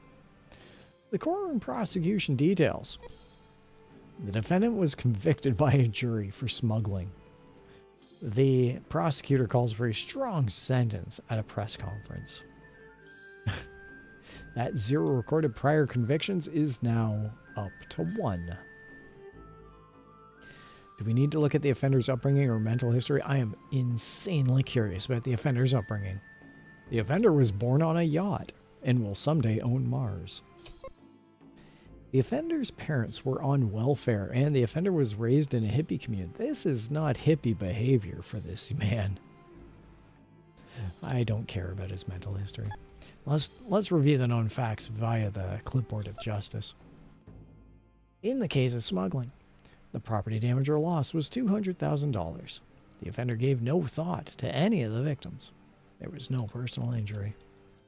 The offender is a 20-year-old white Jewish male. The victims are the state and the people. The offender said he needed money. The offender is clean. The offender is active in politics. Although specific crime type of information is unavailable, the offender has had 10 recorded prior arrests, but prior to today, there were no convictions. Today, however, the defendant was convicted by a jury. The prosecutor calls for a strong sentence at a press conference. The offender's parents were on welfare, and the offender was raised in a hippie commune. The offender is engaged to be married, smokes cigars, and has a grammar school education. As well, the offender is a civil servant. Huh. Huh. The juxtaposition, the sheer friction of these facts in this case.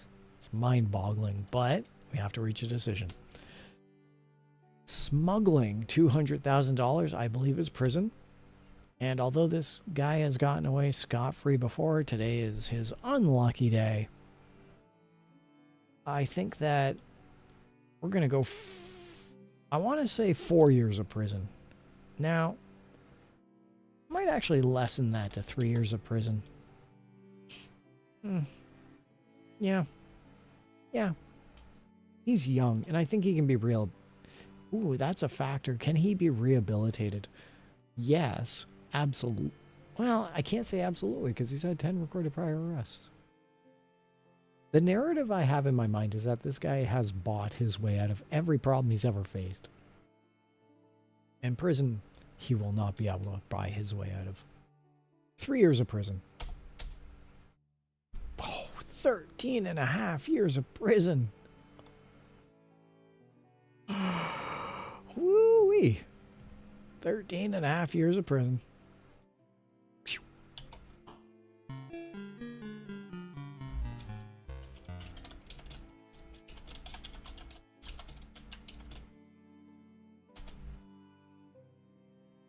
Tethercat said Gavels, 1, Judicial IQ, 47. Well, I was not expecting that. I was not expecting that. That was... And I even went lighter. I said 4 years and I lowered it to 3. I was not expecting that. Ah, well. Such is the case. Speaking of such is the case, now it's time for our next case. Remember, it is how much and what kind of information. That is important. The defendant is to be sentenced for the crime of computer piracy.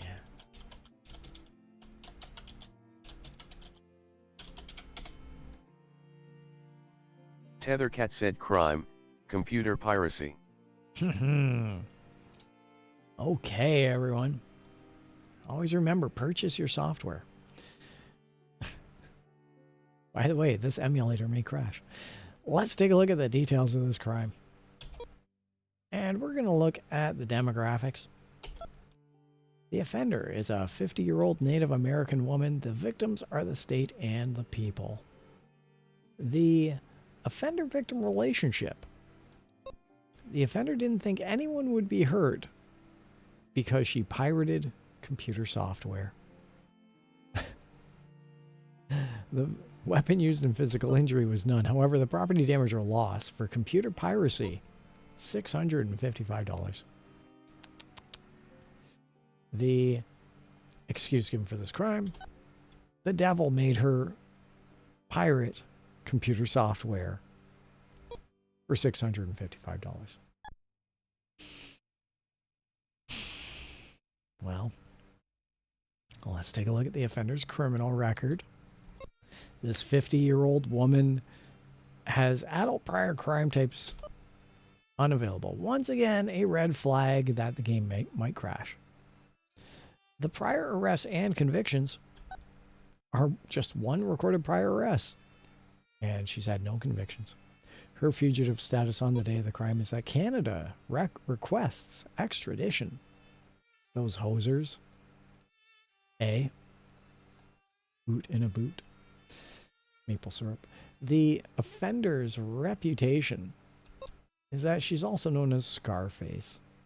I don't know what that one arrest warranted, but I'm sympathetic to this one. I don't think that her juvenile court blotter would factor into her 50 years of life in one arrest. So let's continue on to the pre-sentence report. The personal details of this 50-year-old woman are that she is single. She stays as sober as a judge. Yay! And she is a high school dropout. Her employment history says she has a steady job. The courtroom prosecution details are that the defendant squealed on her accomplices. Oh, so she's a hacker. Priests speak out on the defendant's behalf because the devil made her do it, apparently. I don't think that the upbringing or mental history have any factor in this, and let's just reach a known decision. Computer piracy. $650. Fairly clean record. Man, oh man. By the way, I'm stretching. I'm stretching while I consider this asinine case. Okay, I'm thinking it's got to be what? Either probation or jail. I'm steering towards probation, if we're going to be honest. Yeah, I'm thinking probation. Let's run probation for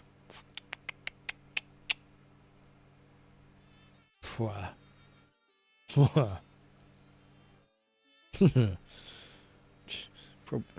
do probation for 5 years. Computers won't evolve from 1984.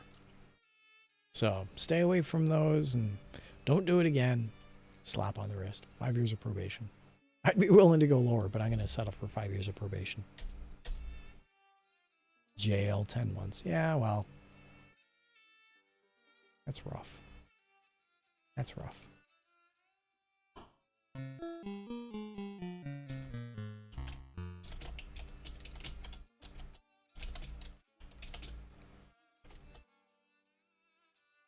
Tethercat said gavels, 1, judicial IQ, 45.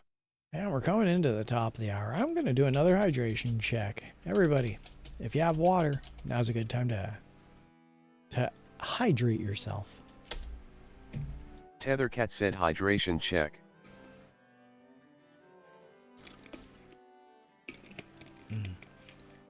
I haven't eaten anything since breakfast, so I'm starting to get peckish. I'm not going to leave the game quite yet. We're going to play through a couple more cases, but I'm definitely starting to run down. I'm starting to lose wind. I'm starting to yawn and stretch, get hungry. So we're going to run through a few more cases, but then we'll call it. But until that point hits, now it's time for our next case. Remember, it is how much and what kind of information that is important. Oh, the defendant is to be sentenced for the crime of attempted assassination.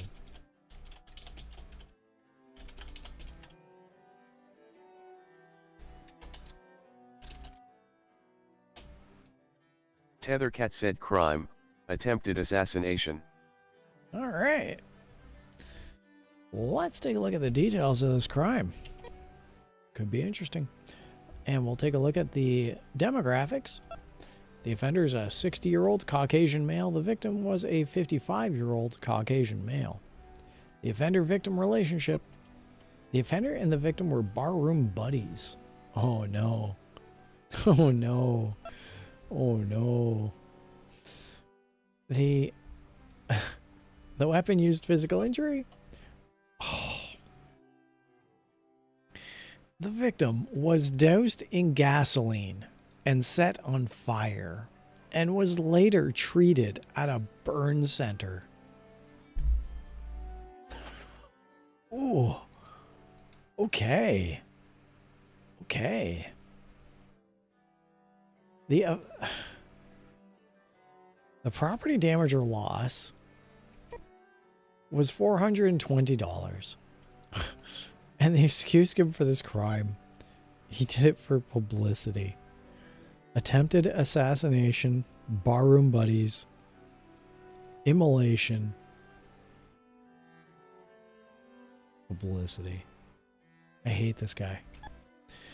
Let's take a look at the offender's criminal record, and we're going to go to adult prior crime types. Unavailable. Once again, red flag, the game might crash. Prior arrests and convictions. 3 recorded prior arrests, no recorded prior convictions. The fugitive status on the day of the crime is that he was released on his own recognizance. And the offender's reputation. The offender is also known as the mechanic.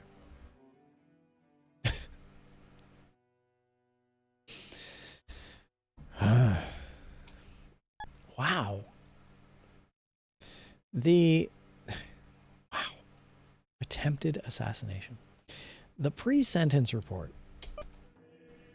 And we're going to look at the personal details of this 60-year-old man. The offender is judicially separated. He pops pills, and he is an expellee from a reformatory. His employment history is that he's a part-time college ethics professor. Of course he is. Let's take a look at the courtroom prosecution details. The defendant threatens a prosecution witness, because of course he does. The defendant was defended by a public defender.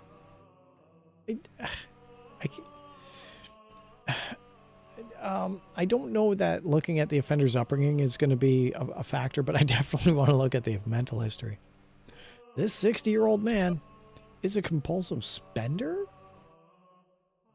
I can't even. Let's review the known facts. The clipboard of justice. In the crime of attempted assassination, the property damage or loss was $420. The offender and the victim were barroom buddies. The victim was doused in gasoline and set on fire, and was later treated at a burn center. The offender is a 60-year-old man. The victim was a 55-year-old man. The offender said he did it for publicity. Ugh. The offender was released on his own recognizance. The offender is also known as the mechanic. Although specific crime type of information is unavailable, the defendant has had 3 recorded prior arrests. The defendant threatens a prosecution witness. The defendant was defended by a public defender. The offender is a compulsive spender. The offender is judicially separated, pops pills, is an expellee from a reformatory, and the offender is a part-time college ethics professor. Wow. Wow. Look at me bypassing probation in jail and going straight to prison. Wow. Yeah. All right, everybody. The crime is attempted assassination. He set fire to another human being, so we're going to go 15 years of prison. He threatened a pre-witness. We're going to go 16 years, 6 months of prison. Attempted assassination. Let's take a look. Hark. What doth mine eyes see? Why, 'tis a symmetrical duck award. Hello, folks. You know I've been picking and trying to pick up banjos for 40 years or more. I used to just play the imitations, but now I'm going to give you a little of the variations of Casey Jones. Tethercat said Symmetrical Duck Awards, 3.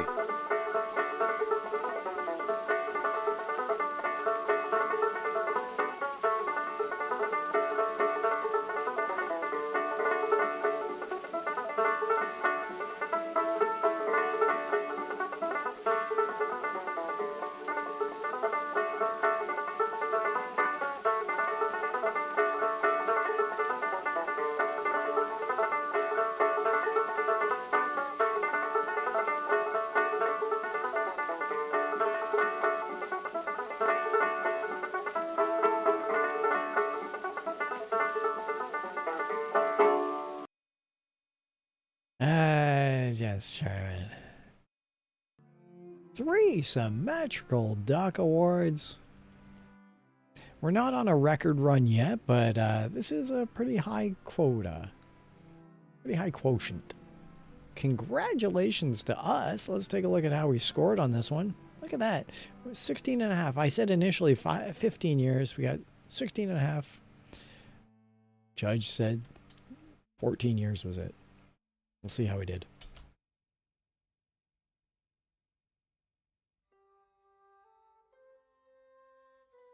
Excellent judgment. You received 9 gavels. Did you ever consider a career on the bench?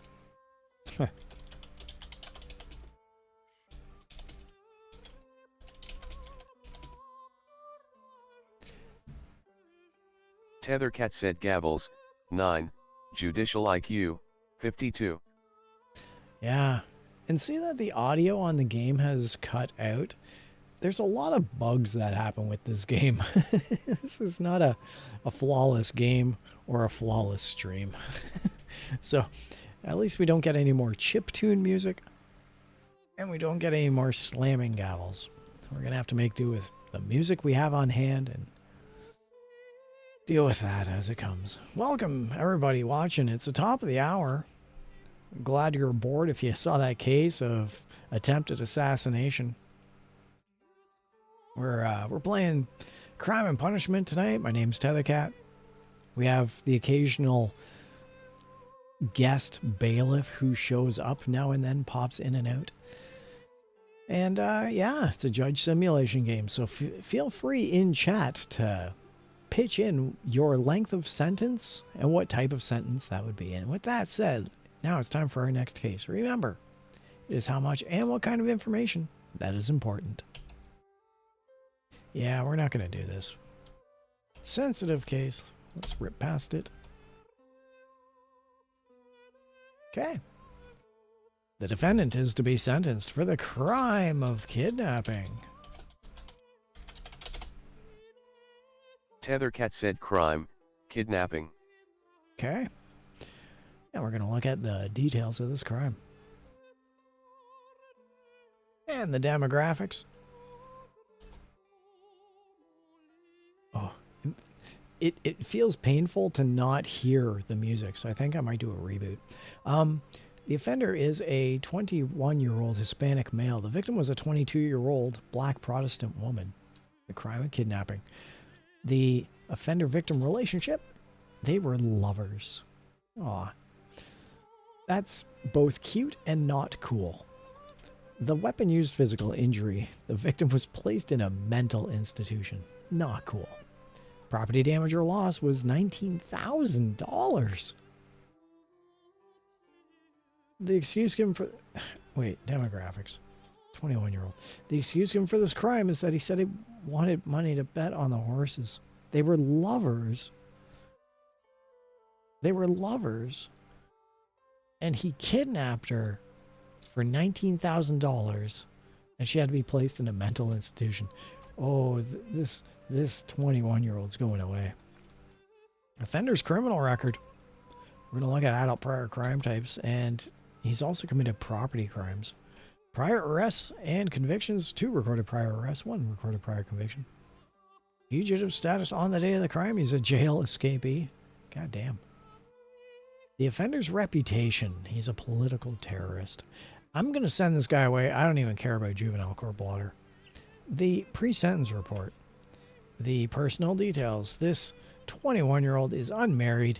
He drinks a lot of tea. He's a high school graduate.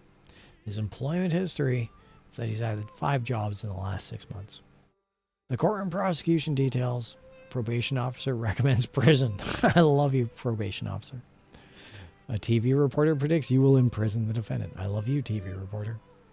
We're not even going to look at it. We're not going to review the known facts. Bye-bye. Prison, and this guy's going away for at least 15 years. Oh, we got a symmetrical talk award. I hate this young man. I hate him so much. Hello, folks. You know I've been picking and trying to pick a banjo for 40 years or more. I used to just play the imitations, but now I'm going to give you a little of the variations of Casey Jones.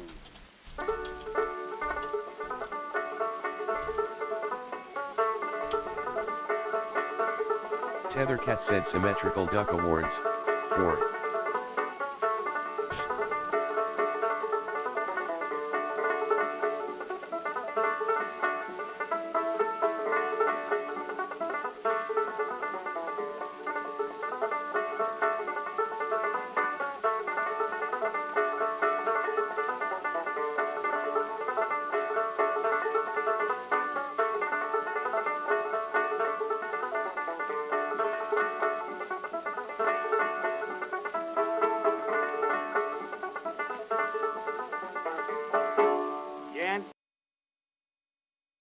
Yes, German. All right. What I'm going to do is I'm going to continue on and we're going to see what our score is.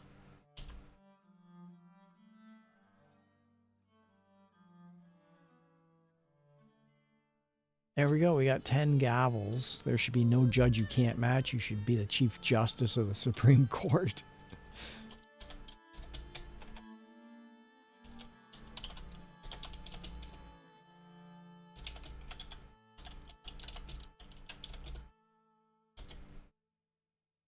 Tethercat said gavels, 10, judicial IQ, 57. And with that, I'm actually going to reboot the game. I'm going to reboot the game. So we're going to get a black screen for a moment, and it'll have to run through its paces. So this is going to be a good time for all of us to take a hydration check.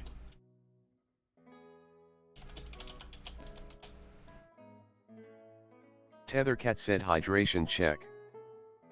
And with that as well, since this will take about 2 or 3 minutes to boot up, I highly encourage everyone to get up, to stretch, walk around a bit, limber up. Because this is going to take about 2 or 3 minutes to load up, and we can use that time productively. I'm going to sit here. If you want to chat, I'm here. Oh, so what am I going to make? I have pizza in the fridge. I have sausages and rice and pasta. I have butter tarts because those are a snack, but I don't think that this late at night I should be eating a butter tart. That's just a butter tart, by the way, is effectively it's a handheld pecan pie. That's really what a butter tart is. So I can't justify eating that much sugar. Right? Oh, and I got apple pie. I just have like a whole apple pie in my fridge. Could eat that. I also have English muffins. Should I do a pot of pasta? Throw in some cheddar. Or maybe even just do craft dinner. Who knows? And then put in some English muffins. Put some garlic salt on that. Or garlic powder and butter. Ooh. Wouldn't that be tasty? Craft dinner. I also have tuna helper au gratin, which is just the most amazing thing. And as hungry as I am, and as much as I could demolish that, I think that's a bit heavy for me right now. A pot of craft dinner and English muffins with garlic powder and butter. Ooh. Yeah, it's going to be... Yeah, that'll be dinner tonight. I'll do that up as soon as the stream's over. Good call. Thanks, chat.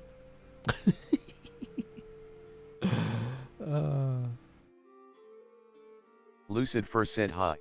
Well, greetings, Lucid Fur, and welcome to the stream.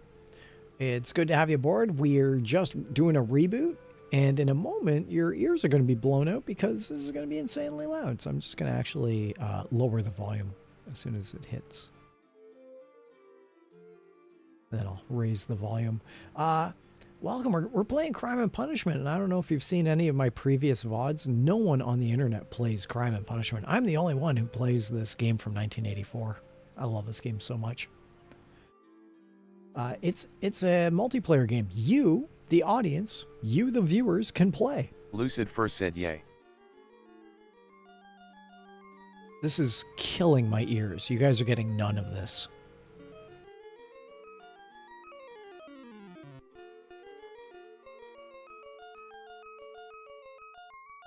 Oh, God. That is painful. So the game is Crime and Punishment. It's a judge simulation game.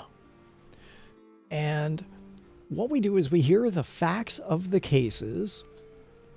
It comes out in Lucifer said, "Oh, how do I play?"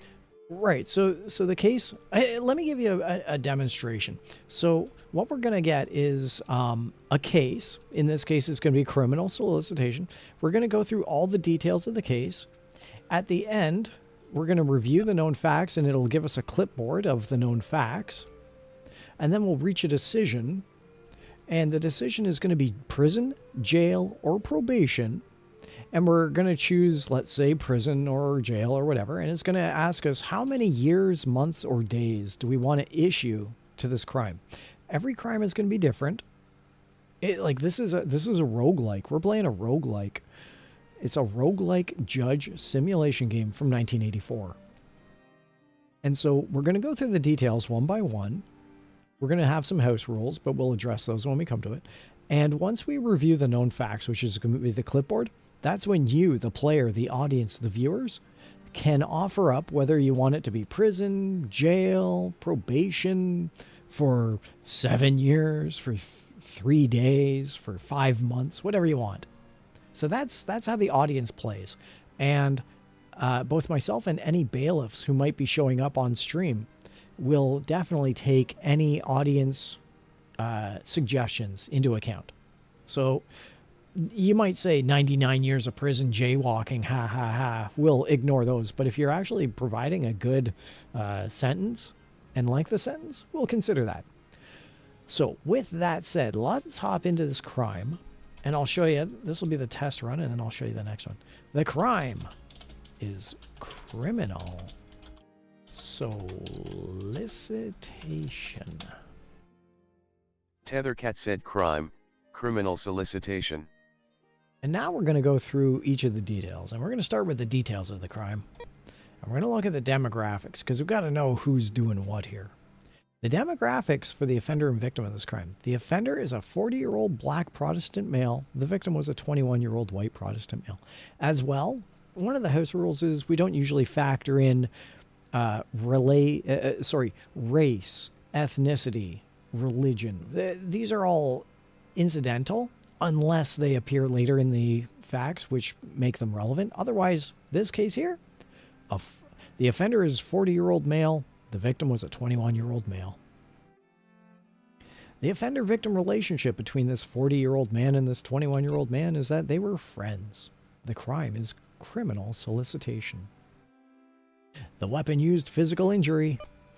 The victim, this 20-year-old, needed psychiatric treatment. How old were they? Sorry, I want to go back. 40-year-old and 21-year-old. So this 21-year-old needed psychiatric treatment. And the property damage or loss for criminal solicitation, there was none. The excuse given for this crime by this 40-year-old is that the offender said he was upset at his child's death. Also, what we're doing here, Lucifer, and anyone else in the audience. Lucifer said, does this work for mobile and is it in the App Store? No, this is strictly a stream item. Like you basically have to watch the stream and play along in chat. What this is a Commodore 64 game from 1984, and I'm playing it through a Commodore 64 emulator because I owned this game 40 years ago, and I used to play it 40 years ago, and it was so much fun 40 years ago. The offender said that he was upset at his child's death, and that's why he did criminal solicitation for this 21-year-old. Now we're going to look at the second set of details, the offender's criminal record. And we're going to look at the adult prior crime types. This 40-year-old man has had prior crimes including marijuana possession. His prior arrests and convictions. Ooh. In his 40 years, he has had 10 recorded prior arrests and 9 recorded prior convictions. Wow. Wow. Okay. All right. The fugitive status on the day of the crime is that he's an escaped mental patient. Jinkies. And we're going to look at the offender's reputation.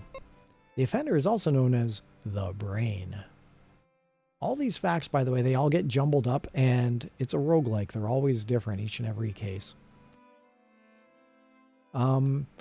Because the offender is 40 years old, we're not going to look at juvenile court blotter. That's irrelevant. And we're going to look at the pre-sentence report here, the third set of details, and we're going to look at the personal details. This is the personal details of this 40-year-old. The offender is recently married. Congratulations. He is a teetotaler, and he is a law school applicant. I guess with all his time in the judicial system, he would know law. His employment history is that he's a software distributor. Oh. The crime is criminal solicitation. The courtroom prosecution details are that the probation officer recommends probation. A radio commentator calls you, the player, soft. And now we also have the options of looking at the offender's upbringing or mental history. The crime is criminal solicitation, and I don't see that either of these are a factor. And so we reach the known facts, the clipboard of justice. And this is where you, the audience, can contribute what you think would be an appropriate form of punishment as well as a length of sentence. So with that said, let's review the known facts. In the crime of criminal solicitation, there was no monetary loss. The offender and the victim were friends. The victim needed psychiatric treatment. The offender is a 40-year-old man. The victim was a 21-year-old male. The offender said that he was upset at his child's death. The offender is an escaped mental patient. The offender is also known as the brain. Prior crimes include marijuana possession, and he has had 10 recorded prior arrests and 9 recorded prior convictions. The probation officer recommends probation. A radio commentator calls you soft. The offender is recently married, congratulations, is a teetotaler, and is a law school applicant. As well, the offender is a software distributor. And there we have it. That's the crime of criminal solicitation, and now we're going to reach a decision. And this is where we take any advice from the audience, and we come to our own conclusions. We've constructed our narrative. Allow me to expand, if you will. I feel like... So, this 40-year-old guy, this software distributor, this 40-year-old guy... Greed 1914 said if this is the brain, then what happened to Pinky? That's frightening. If you consider the actual cartoon and how the brain appears older and Pinky appears more youthful and innocent and younger, then this case takes that dark turn. Lucid Fur said sorry if I interrupt you, the chat has a long wait before it says what I say. Nah, it's alright. It's all good. It's all good, Lucifer. You're doing fine. So, I feel like in this crime of criminal solicitation, this 40-year-old software distributor, him and the 21-year-old were friends, and how much was there even any property damage or loss? None. So he solicited him for the crime, but nothing really happened. Okay, all right. Honestly, given that nothing really happened, I would say jail. I don't think this is prison worthy, and it might be probation worthy, but he did solicit him for a crime, and I don't think he should get a slap on the wrist like, hey, it's been 6 months. Have you solicited anyone else for any more crimes? So I think jail. And I'm going to suggest 9 months of jail. Not quite a year, a little more than half a year. I'm going to suggest that this person, this individual, this 40-year-old software distributor goes away for 9 months of jail. Don't be doing that to your younger friends, brain. And with that, we're going to see how we score, and we're going to see how many gavels we get. Yep. Probation for 9 years. The judge basically said that for a period of 9 years, this guy has to check in and occasionally be asked, are you soliciting anyone for crimes? Yeah, mine's just straight up 9 months. Do your time, get out of there. Oh well, Let's see how he scored. Yep, we got 4 gavels. We might be ready to handle traffic court. We should try some more cases to improve our score.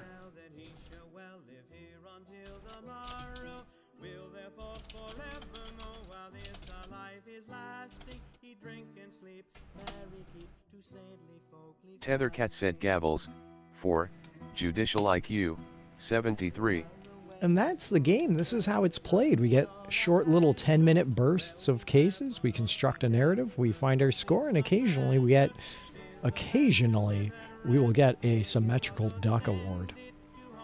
Pardon me while I take a slug of Buckley's.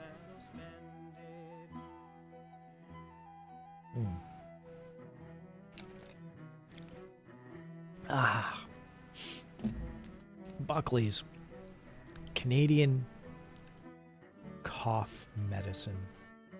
Oh, what's it say? I'm drinking from the blue bottle. It says, complete with extra strength mucus relief. Not that I have anything going on with mucus or even a cold or anything. Sore throat pain. Yes.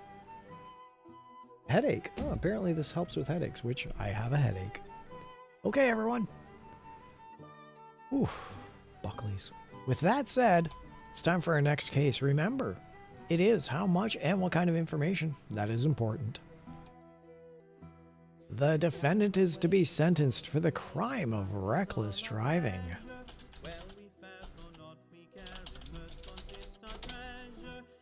Tethercat said crime, reckless driving. Oh God, I can't stand people talking over me. That music guy, he's got to go away. Okay. The crime is reckless driving. Let's take a look at the details of this crime. And we're going to look at the demographics. The offender is a 60-year-old white Protestant male. The victims are the state and the people. The offender-victim relationship. Any victims were a mere statistic in the offender's eyes. I don't like the wording of that because the crime is reckless driving. I don't like that. The weapon used physical injury, there was none, but the property damage or loss, oh, thank God, was none. And the excuse given for this crime, he said he was upset at his mother's death. Nah. 60-year-old just recklessly driving. I miss you, Mom. The offender's criminal record, we're going to look at adult prior crime types. And those include vandalism. The 60-year-old's done some vandalism in his day. Prior arrests and convictions, 4 prior recorded arrests, 2 prior recorded convictions.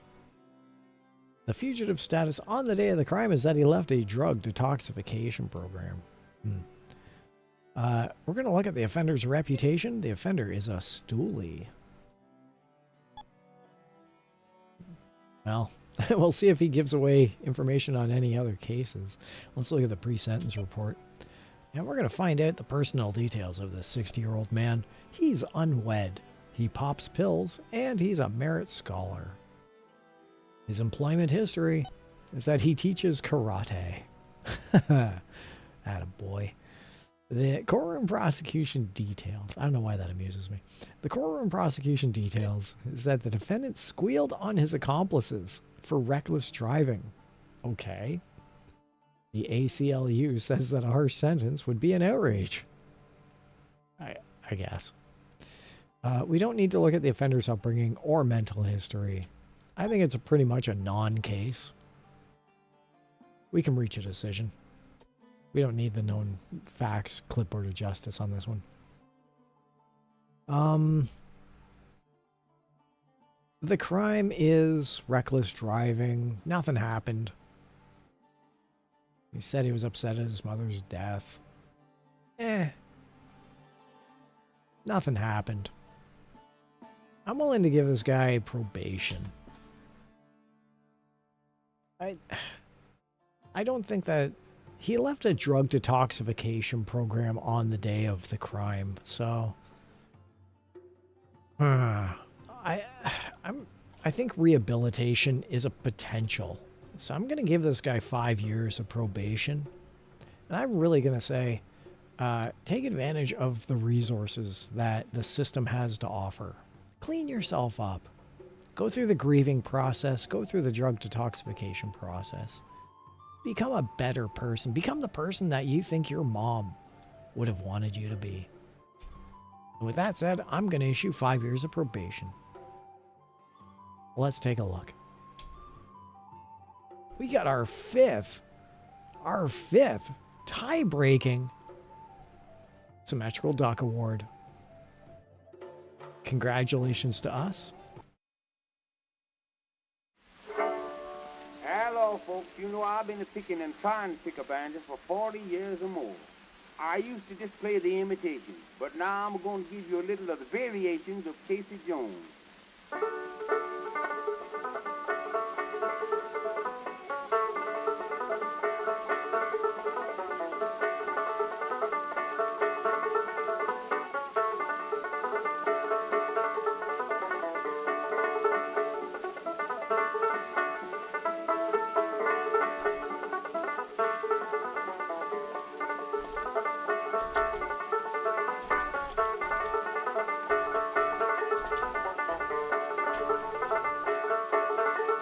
Tethercat said Symmetrical Duck Awards, 5.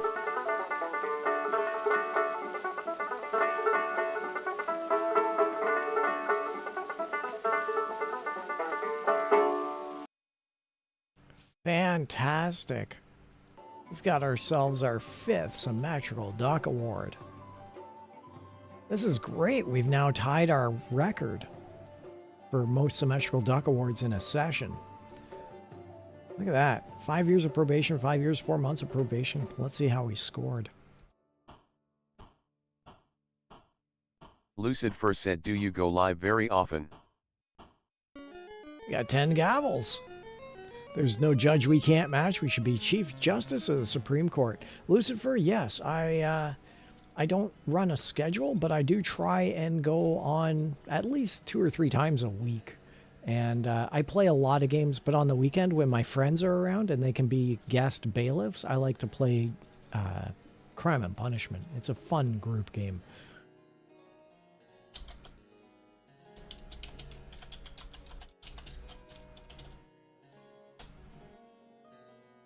Tethercat said gavels, 10, judicial IQ, 133. Fantastic. Whew. Okay. We're at the bottom of the hour. But I am... Now that the prospect of getting a record-breaking number of 6 symmetrical ducks is on the cusp of the horizon, I'm inspired. Let's run through. Let's go at it. My craft dinner and garlic bread can wait. Now it's time for our next case. Remember, it is how much and what kind of information that is important. Oh, I was hoping for like an assassination or a murder, which does happen. In this case, the crime is violation of probation. Okay.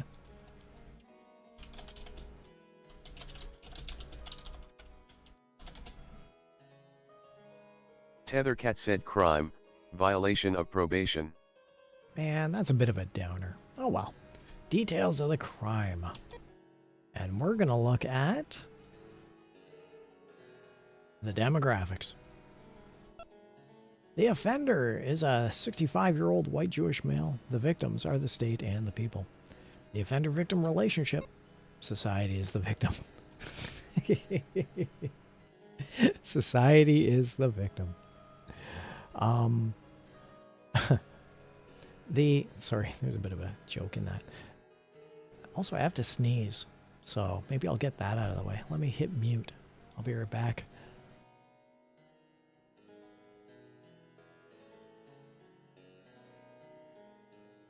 Oof, pardon me. No, hopefully I won't get the sniffles from that one.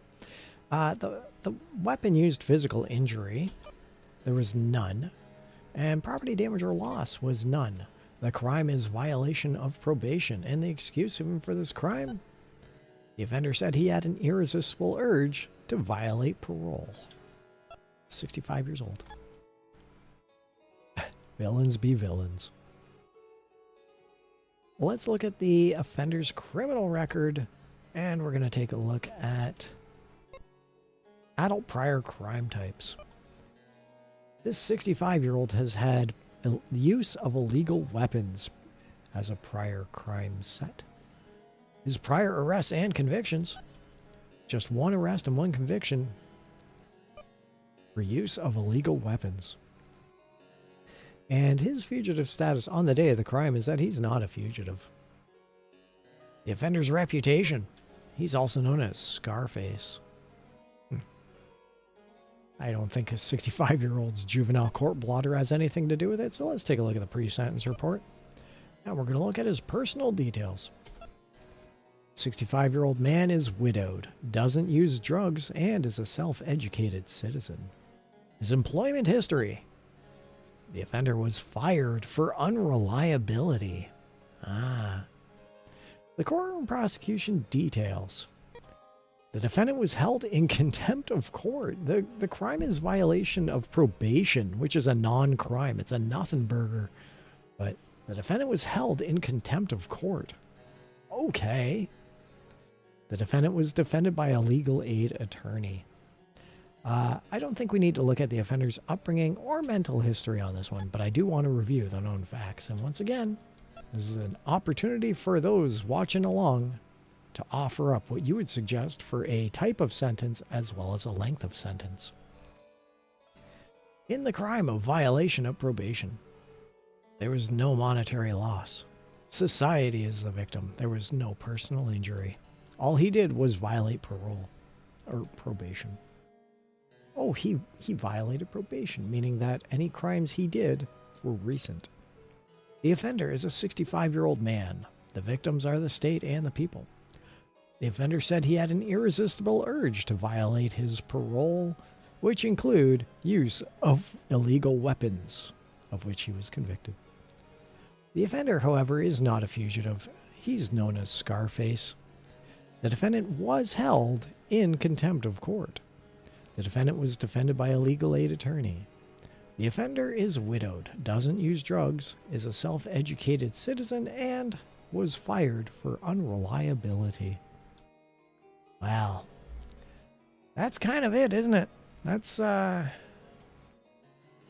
of it. Oof.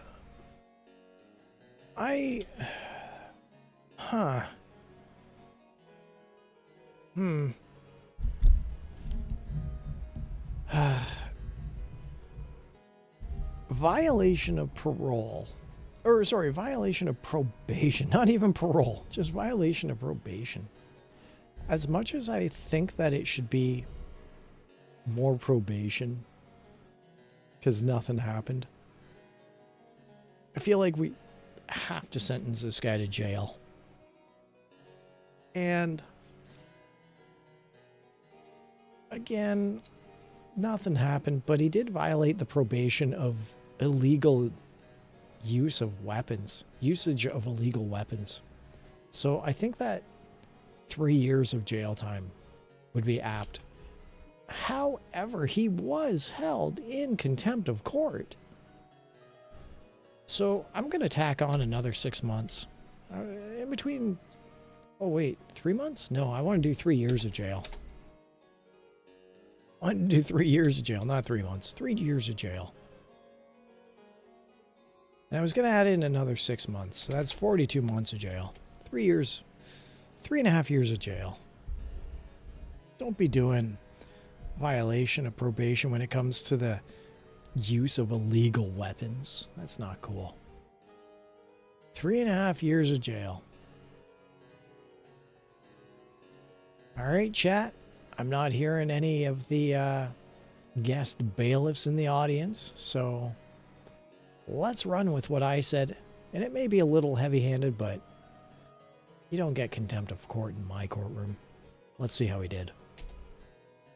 Jail 7 months. That's a lot less than 3.5 years. 7 months, 18 days. Yes, perhaps mine was a tad heavy-handed. Perhaps the 3 months, maybe even 3 months and 15 days may have been a little more warranted. Let's take a look.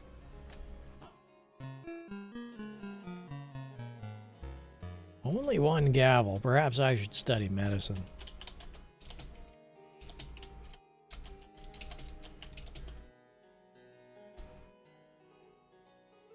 Tethercat said gavels, 1, judicial IQ, 92. Well, that's the way the cookie crumbles. Let's do another hydration check. Tethercat said hydration check.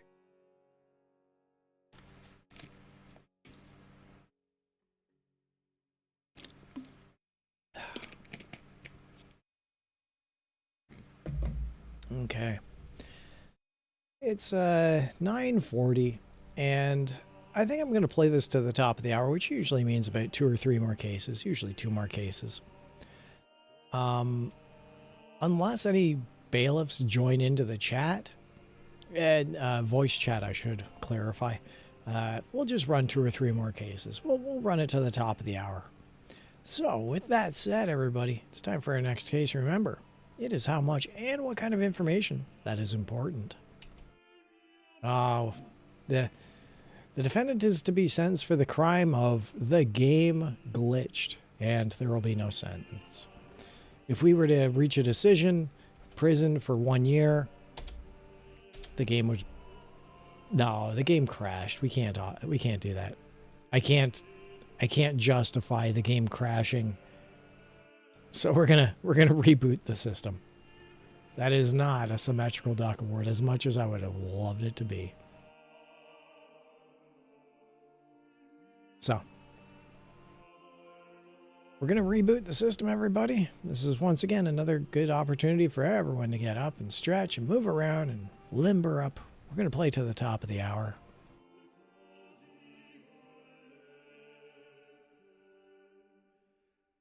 Oh, and it's also a good opportunity to talk.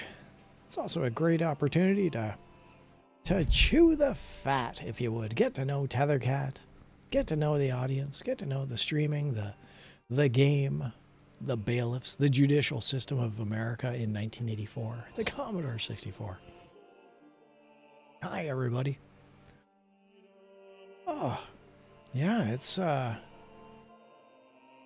I'm thoroughly enjoying Blue Sky, and I'm seeing a lot of new faces, and I think it's because of Blue Sky.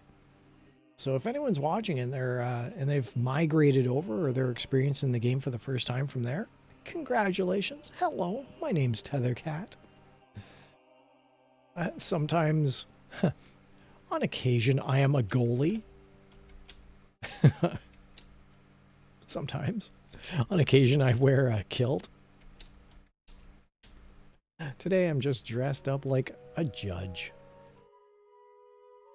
Not even dressed up like a judge. A judge usually wears a nice black robe. Lucifer said, I love your profile picture and just everything about this. Well, thank you very much, Lucifer, and I'm glad you do.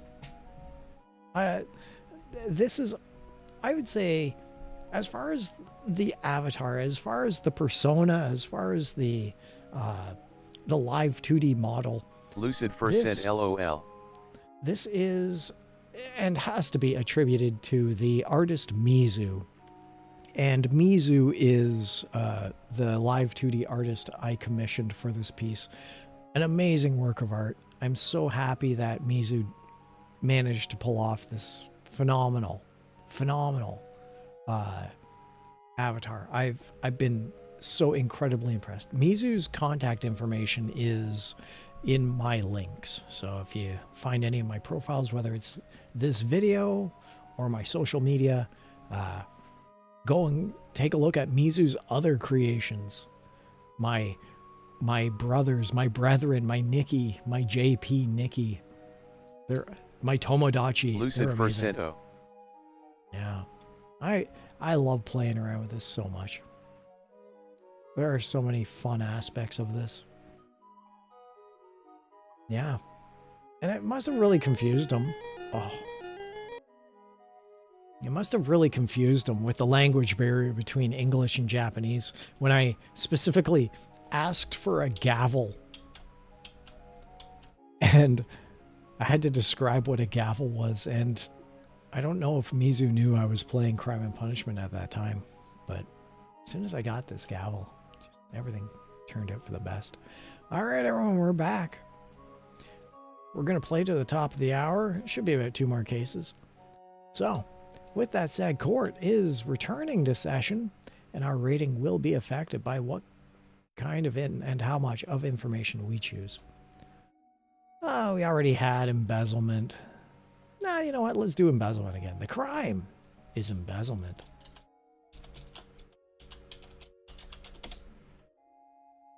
Tethercat said crime, embezzlement.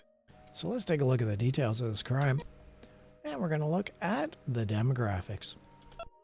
The offender is a 52-year-old black Catholic male. The victims are the state and the people. The offender-victim relationship said that the victims should have been more careful. The weapon used physical injury. There was none. Property damage or loss, however, was $500. $500 in embezzlement. And the excuse given for this crime, he said he wanted money to bet on the horses. Well, those horses aren't going to bet on themselves. Yuck. Let's look at the offender's criminal record. The adult prior crime types for this 50-year-old guy are unavailable. And the prior arrests and convictions, there have been 3 recorded prior arrests, but no recorded prior convictions. His fugitive status on the day of the crime is that he dropped an Alcoholics Anonymous program. Don't drop that program. Stick with it. Be a better person. The offender's reputation. He is also known as the mechanic. Now, if you're going to be doing embezzling, perhaps you should be the mechanic. Let's look at the pre-sentence report. And we're going to take a look at the personal details of this 50-year-old guy.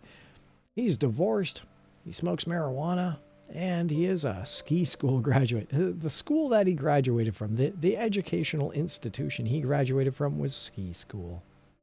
Good for you. His employment history said he's a white-collar worker. The courtroom prosecution details are that the jury, this apparently went to jury, when they recommend leniency, and priests speak out on the defendant's behalf. It's embezzlement, and I don't think we need to look at the offender's upbringing or mental history. So let's review the known facts. And once again, for those playing along in the audience, this is your opportunity to offer up a sentence and a length of sentence. In the crime of embezzlement, the property damage or loss was a mere $500. The offender said that the victims should have been more careful. There was no personal injury. The offender is a 52-year-old male. The victims are the state and the people. The offender said he wanted $500 to bet on the horses. The offender dropped an Alcoholics Anonymous program. The offender is also known as the mechanic. And although specific crime type of information is unavailable, the defendant does have 3 recorded prior arrests, but no recorded prior convictions until today. The jury recommends leniency. Priests speak out on the defendant's behalf. The offender is divorced, smokes marijuana, and is a ski school graduate. As well, the offender is a white-collar worker. There we go. That's the crime of embezzlement. My.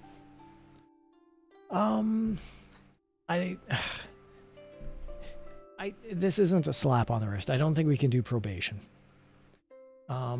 It's embezzlement, and it is $500. I don't, however, see this being prison worthy. I just don't. I can't see that. So I'm gonna offer. Lucid first said, "Do you watch Hell of a Boss?" Do I watch Hell of a Boss? I love Hell of a Boss. What an amazing show that is. Hell of a Boss and what's the sister? Has Been Hotel. Love those shows. 2 of my favorite shows currently operating, as well as the Amazing Digital Circus. Yeah, Hell of a Boss. Just came out with the Halloween episode the other day. Fantastic stuff. Amazing voice actors. I love Keith David playing the barkeep. Love everything about him. The barkeep, I love him. In the crime of embezzlement, I think that I'm going to issue jail, not prison. If I were to do prison, I'd do 1 year of prison. So an adequate amount of jail time, I think, would be 24 months. 2 years of jail. Maybe not even. I'd do 1.5 years of jail. Embezzlement for $500? Now, let's do 15 months of jail. Let's lower it. It's got to be more than a year. Lucid first said same. But a little bit more than 1 year of jail. But not enough for 1.5 years. 15 months of jail time. Let's see how we scored. Yeah, 2 months of jail. Mine was a lot heavier. It's embezzlement. That's not cool.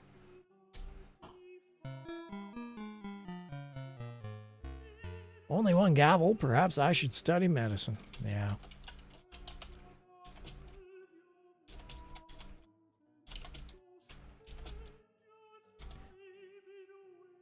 Tethercat said gavels, 1, judicial IQ, 11. Yeah, we didn't do too good on that one. Lucifer said I watched the Halloween episode 6 times already LOL. Lucifer, did you see the those shorts leading up to the most recent episode, and specifically the one involving oh god, I can't remember, but she was really interested in doing fanfics of demons, and then because she was the target of a hit, she met up with Blitz at the end. Oh man, that was I laughed so hard at that one. Husk, the barkeep's name was Husk on Has Been Hotel. Yeah, Hell of a Boss is just so good. And by the way, Richard Horvats, who plays Moxie, I met him. I've met him twice. Lucid first said yeah. He was Lucid the first said voice same. of Invader Zim way back in the day. In around the 2000s, he was the voice of Invader Zim, and I fell in love with him at that point. So when I had an opportunity to meet him, Richard Horvats, I thanked him for... everyone went up to him. This was at the start of Hell of a Boss, and everyone was going up, and actually no, Hell of a Boss hadn't even been released. He was being on the circuit for Invader Zim. And I went up and I thanked him for his roles on Two Angry Beavers, and that blew him away because he didn't think anyone remembered him from playing Daggett on Two Angry Beavers. So, yeah, that was he's an amazing man, incredibly friendly, very affable, and I'm so happy that not only is he playing Moxie, but he's also producing. He's a producer on Hell of a Boss. Lucid first said he was. I did not know he was the voice for Zim. Yeah, and he's a really nice guy. Okay, we're running into the top of the hour, so I'm going to run through one more case, and then we'll call it a stream. So let's get through this case. Remember, it is how much and what kind of information that's important. Our final case of the evening, everybody. Not going to be that one.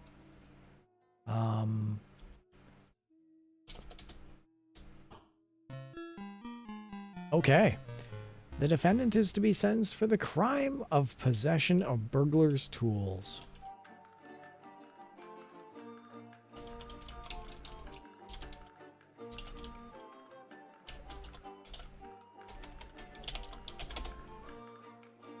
Tethercat said crime, possession of burglar's tools. Yes, indeed.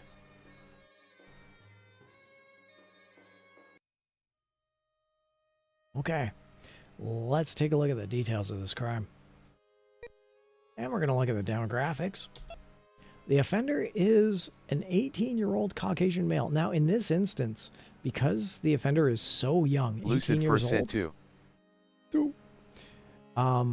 because the offender is an 18-year-old male, we are going to be looking at the juvenile and upbringing aspects. So, the offender is an 18-year-old Caucasian male. The victims are the state and the people. The offender-victim relationship in the crime of possession of burglar's tools, society is the victim. For the weapon used physical injury, there was none. The property damage or loss was none. And the excuse given for this crime is that he said the devil made him do it.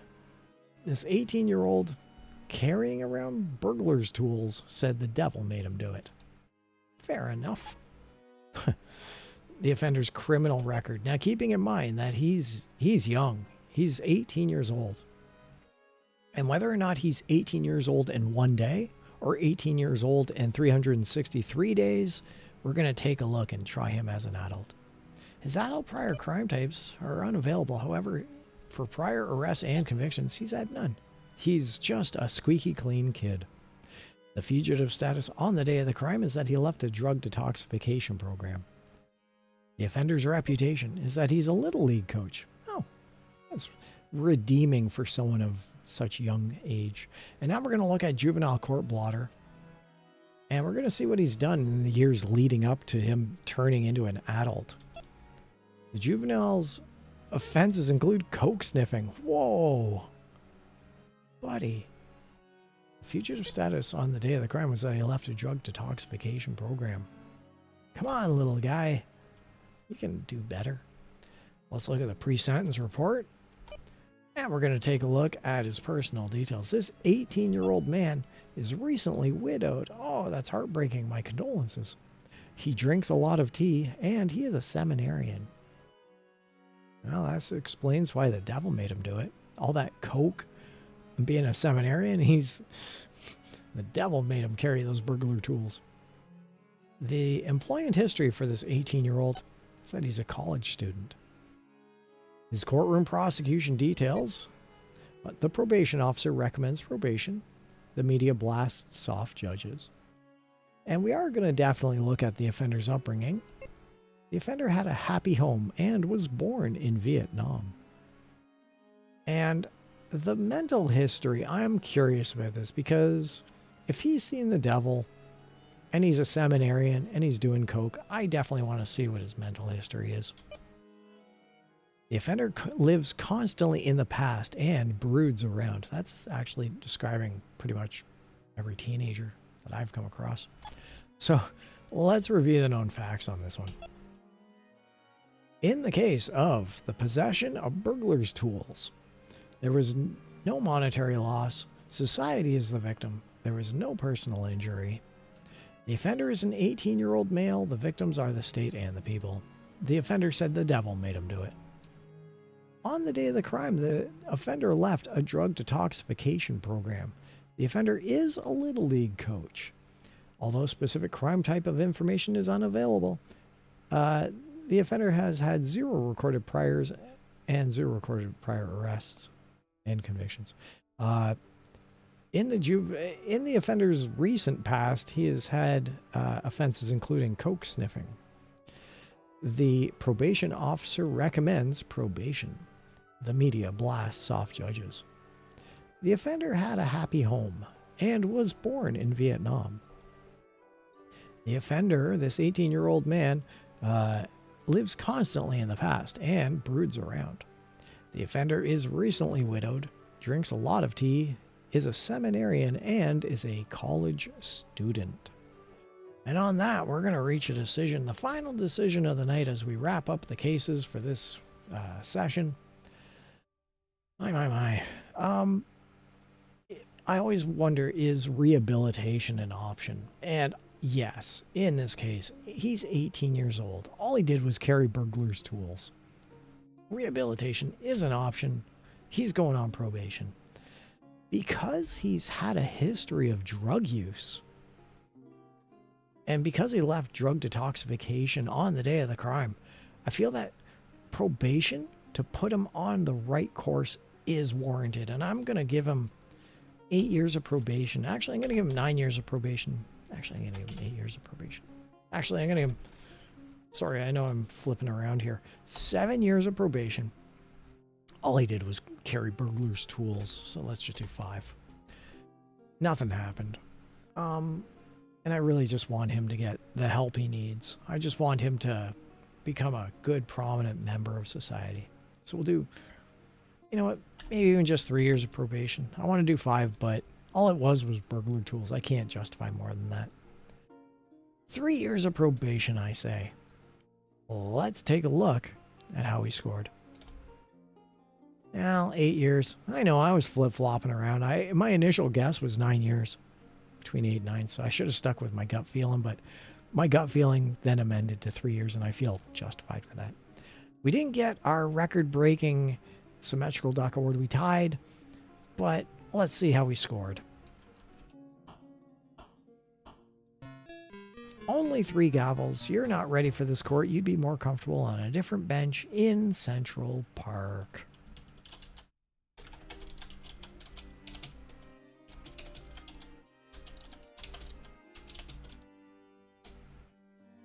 Tethercat said gavels, 3, judicial IQ, 24. And everybody,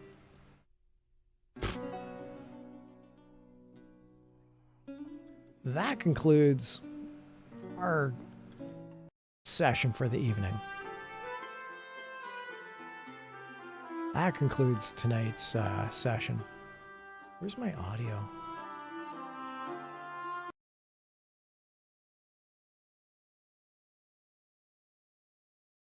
Oh yeah, that's where my audio is. You know what, let me just pop that over. Bear with me a moment. Crime and punishment. Capture audio, copy. Bring it back over here. We're gonna paste. There we go. Now we got some audio happening. Yes, everybody.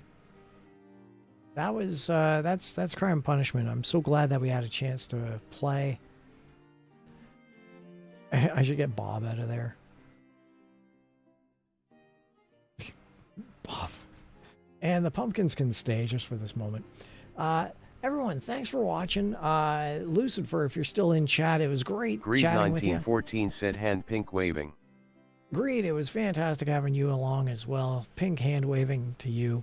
I had a lot of fun tonight. We got a record-breaking number, or a record tie-breaking symmetrical duck awards. We got upwards of 5 of them. So I think we did great. We should all be proud of ourselves. And on that note, everybody, take care. Have yourselves a good evening. And as always, thanks for watching.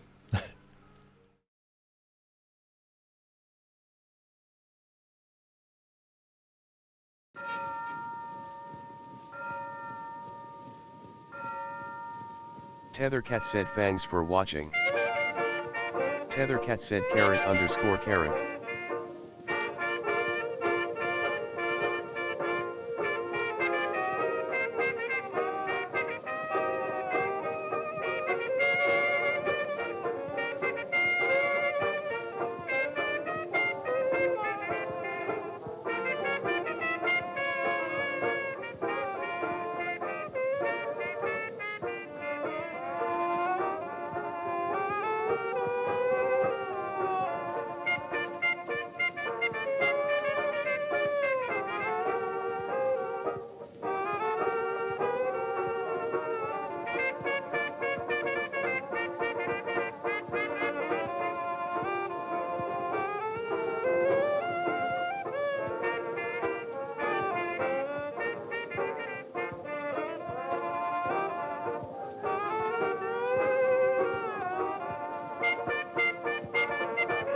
Lucid first said Bout.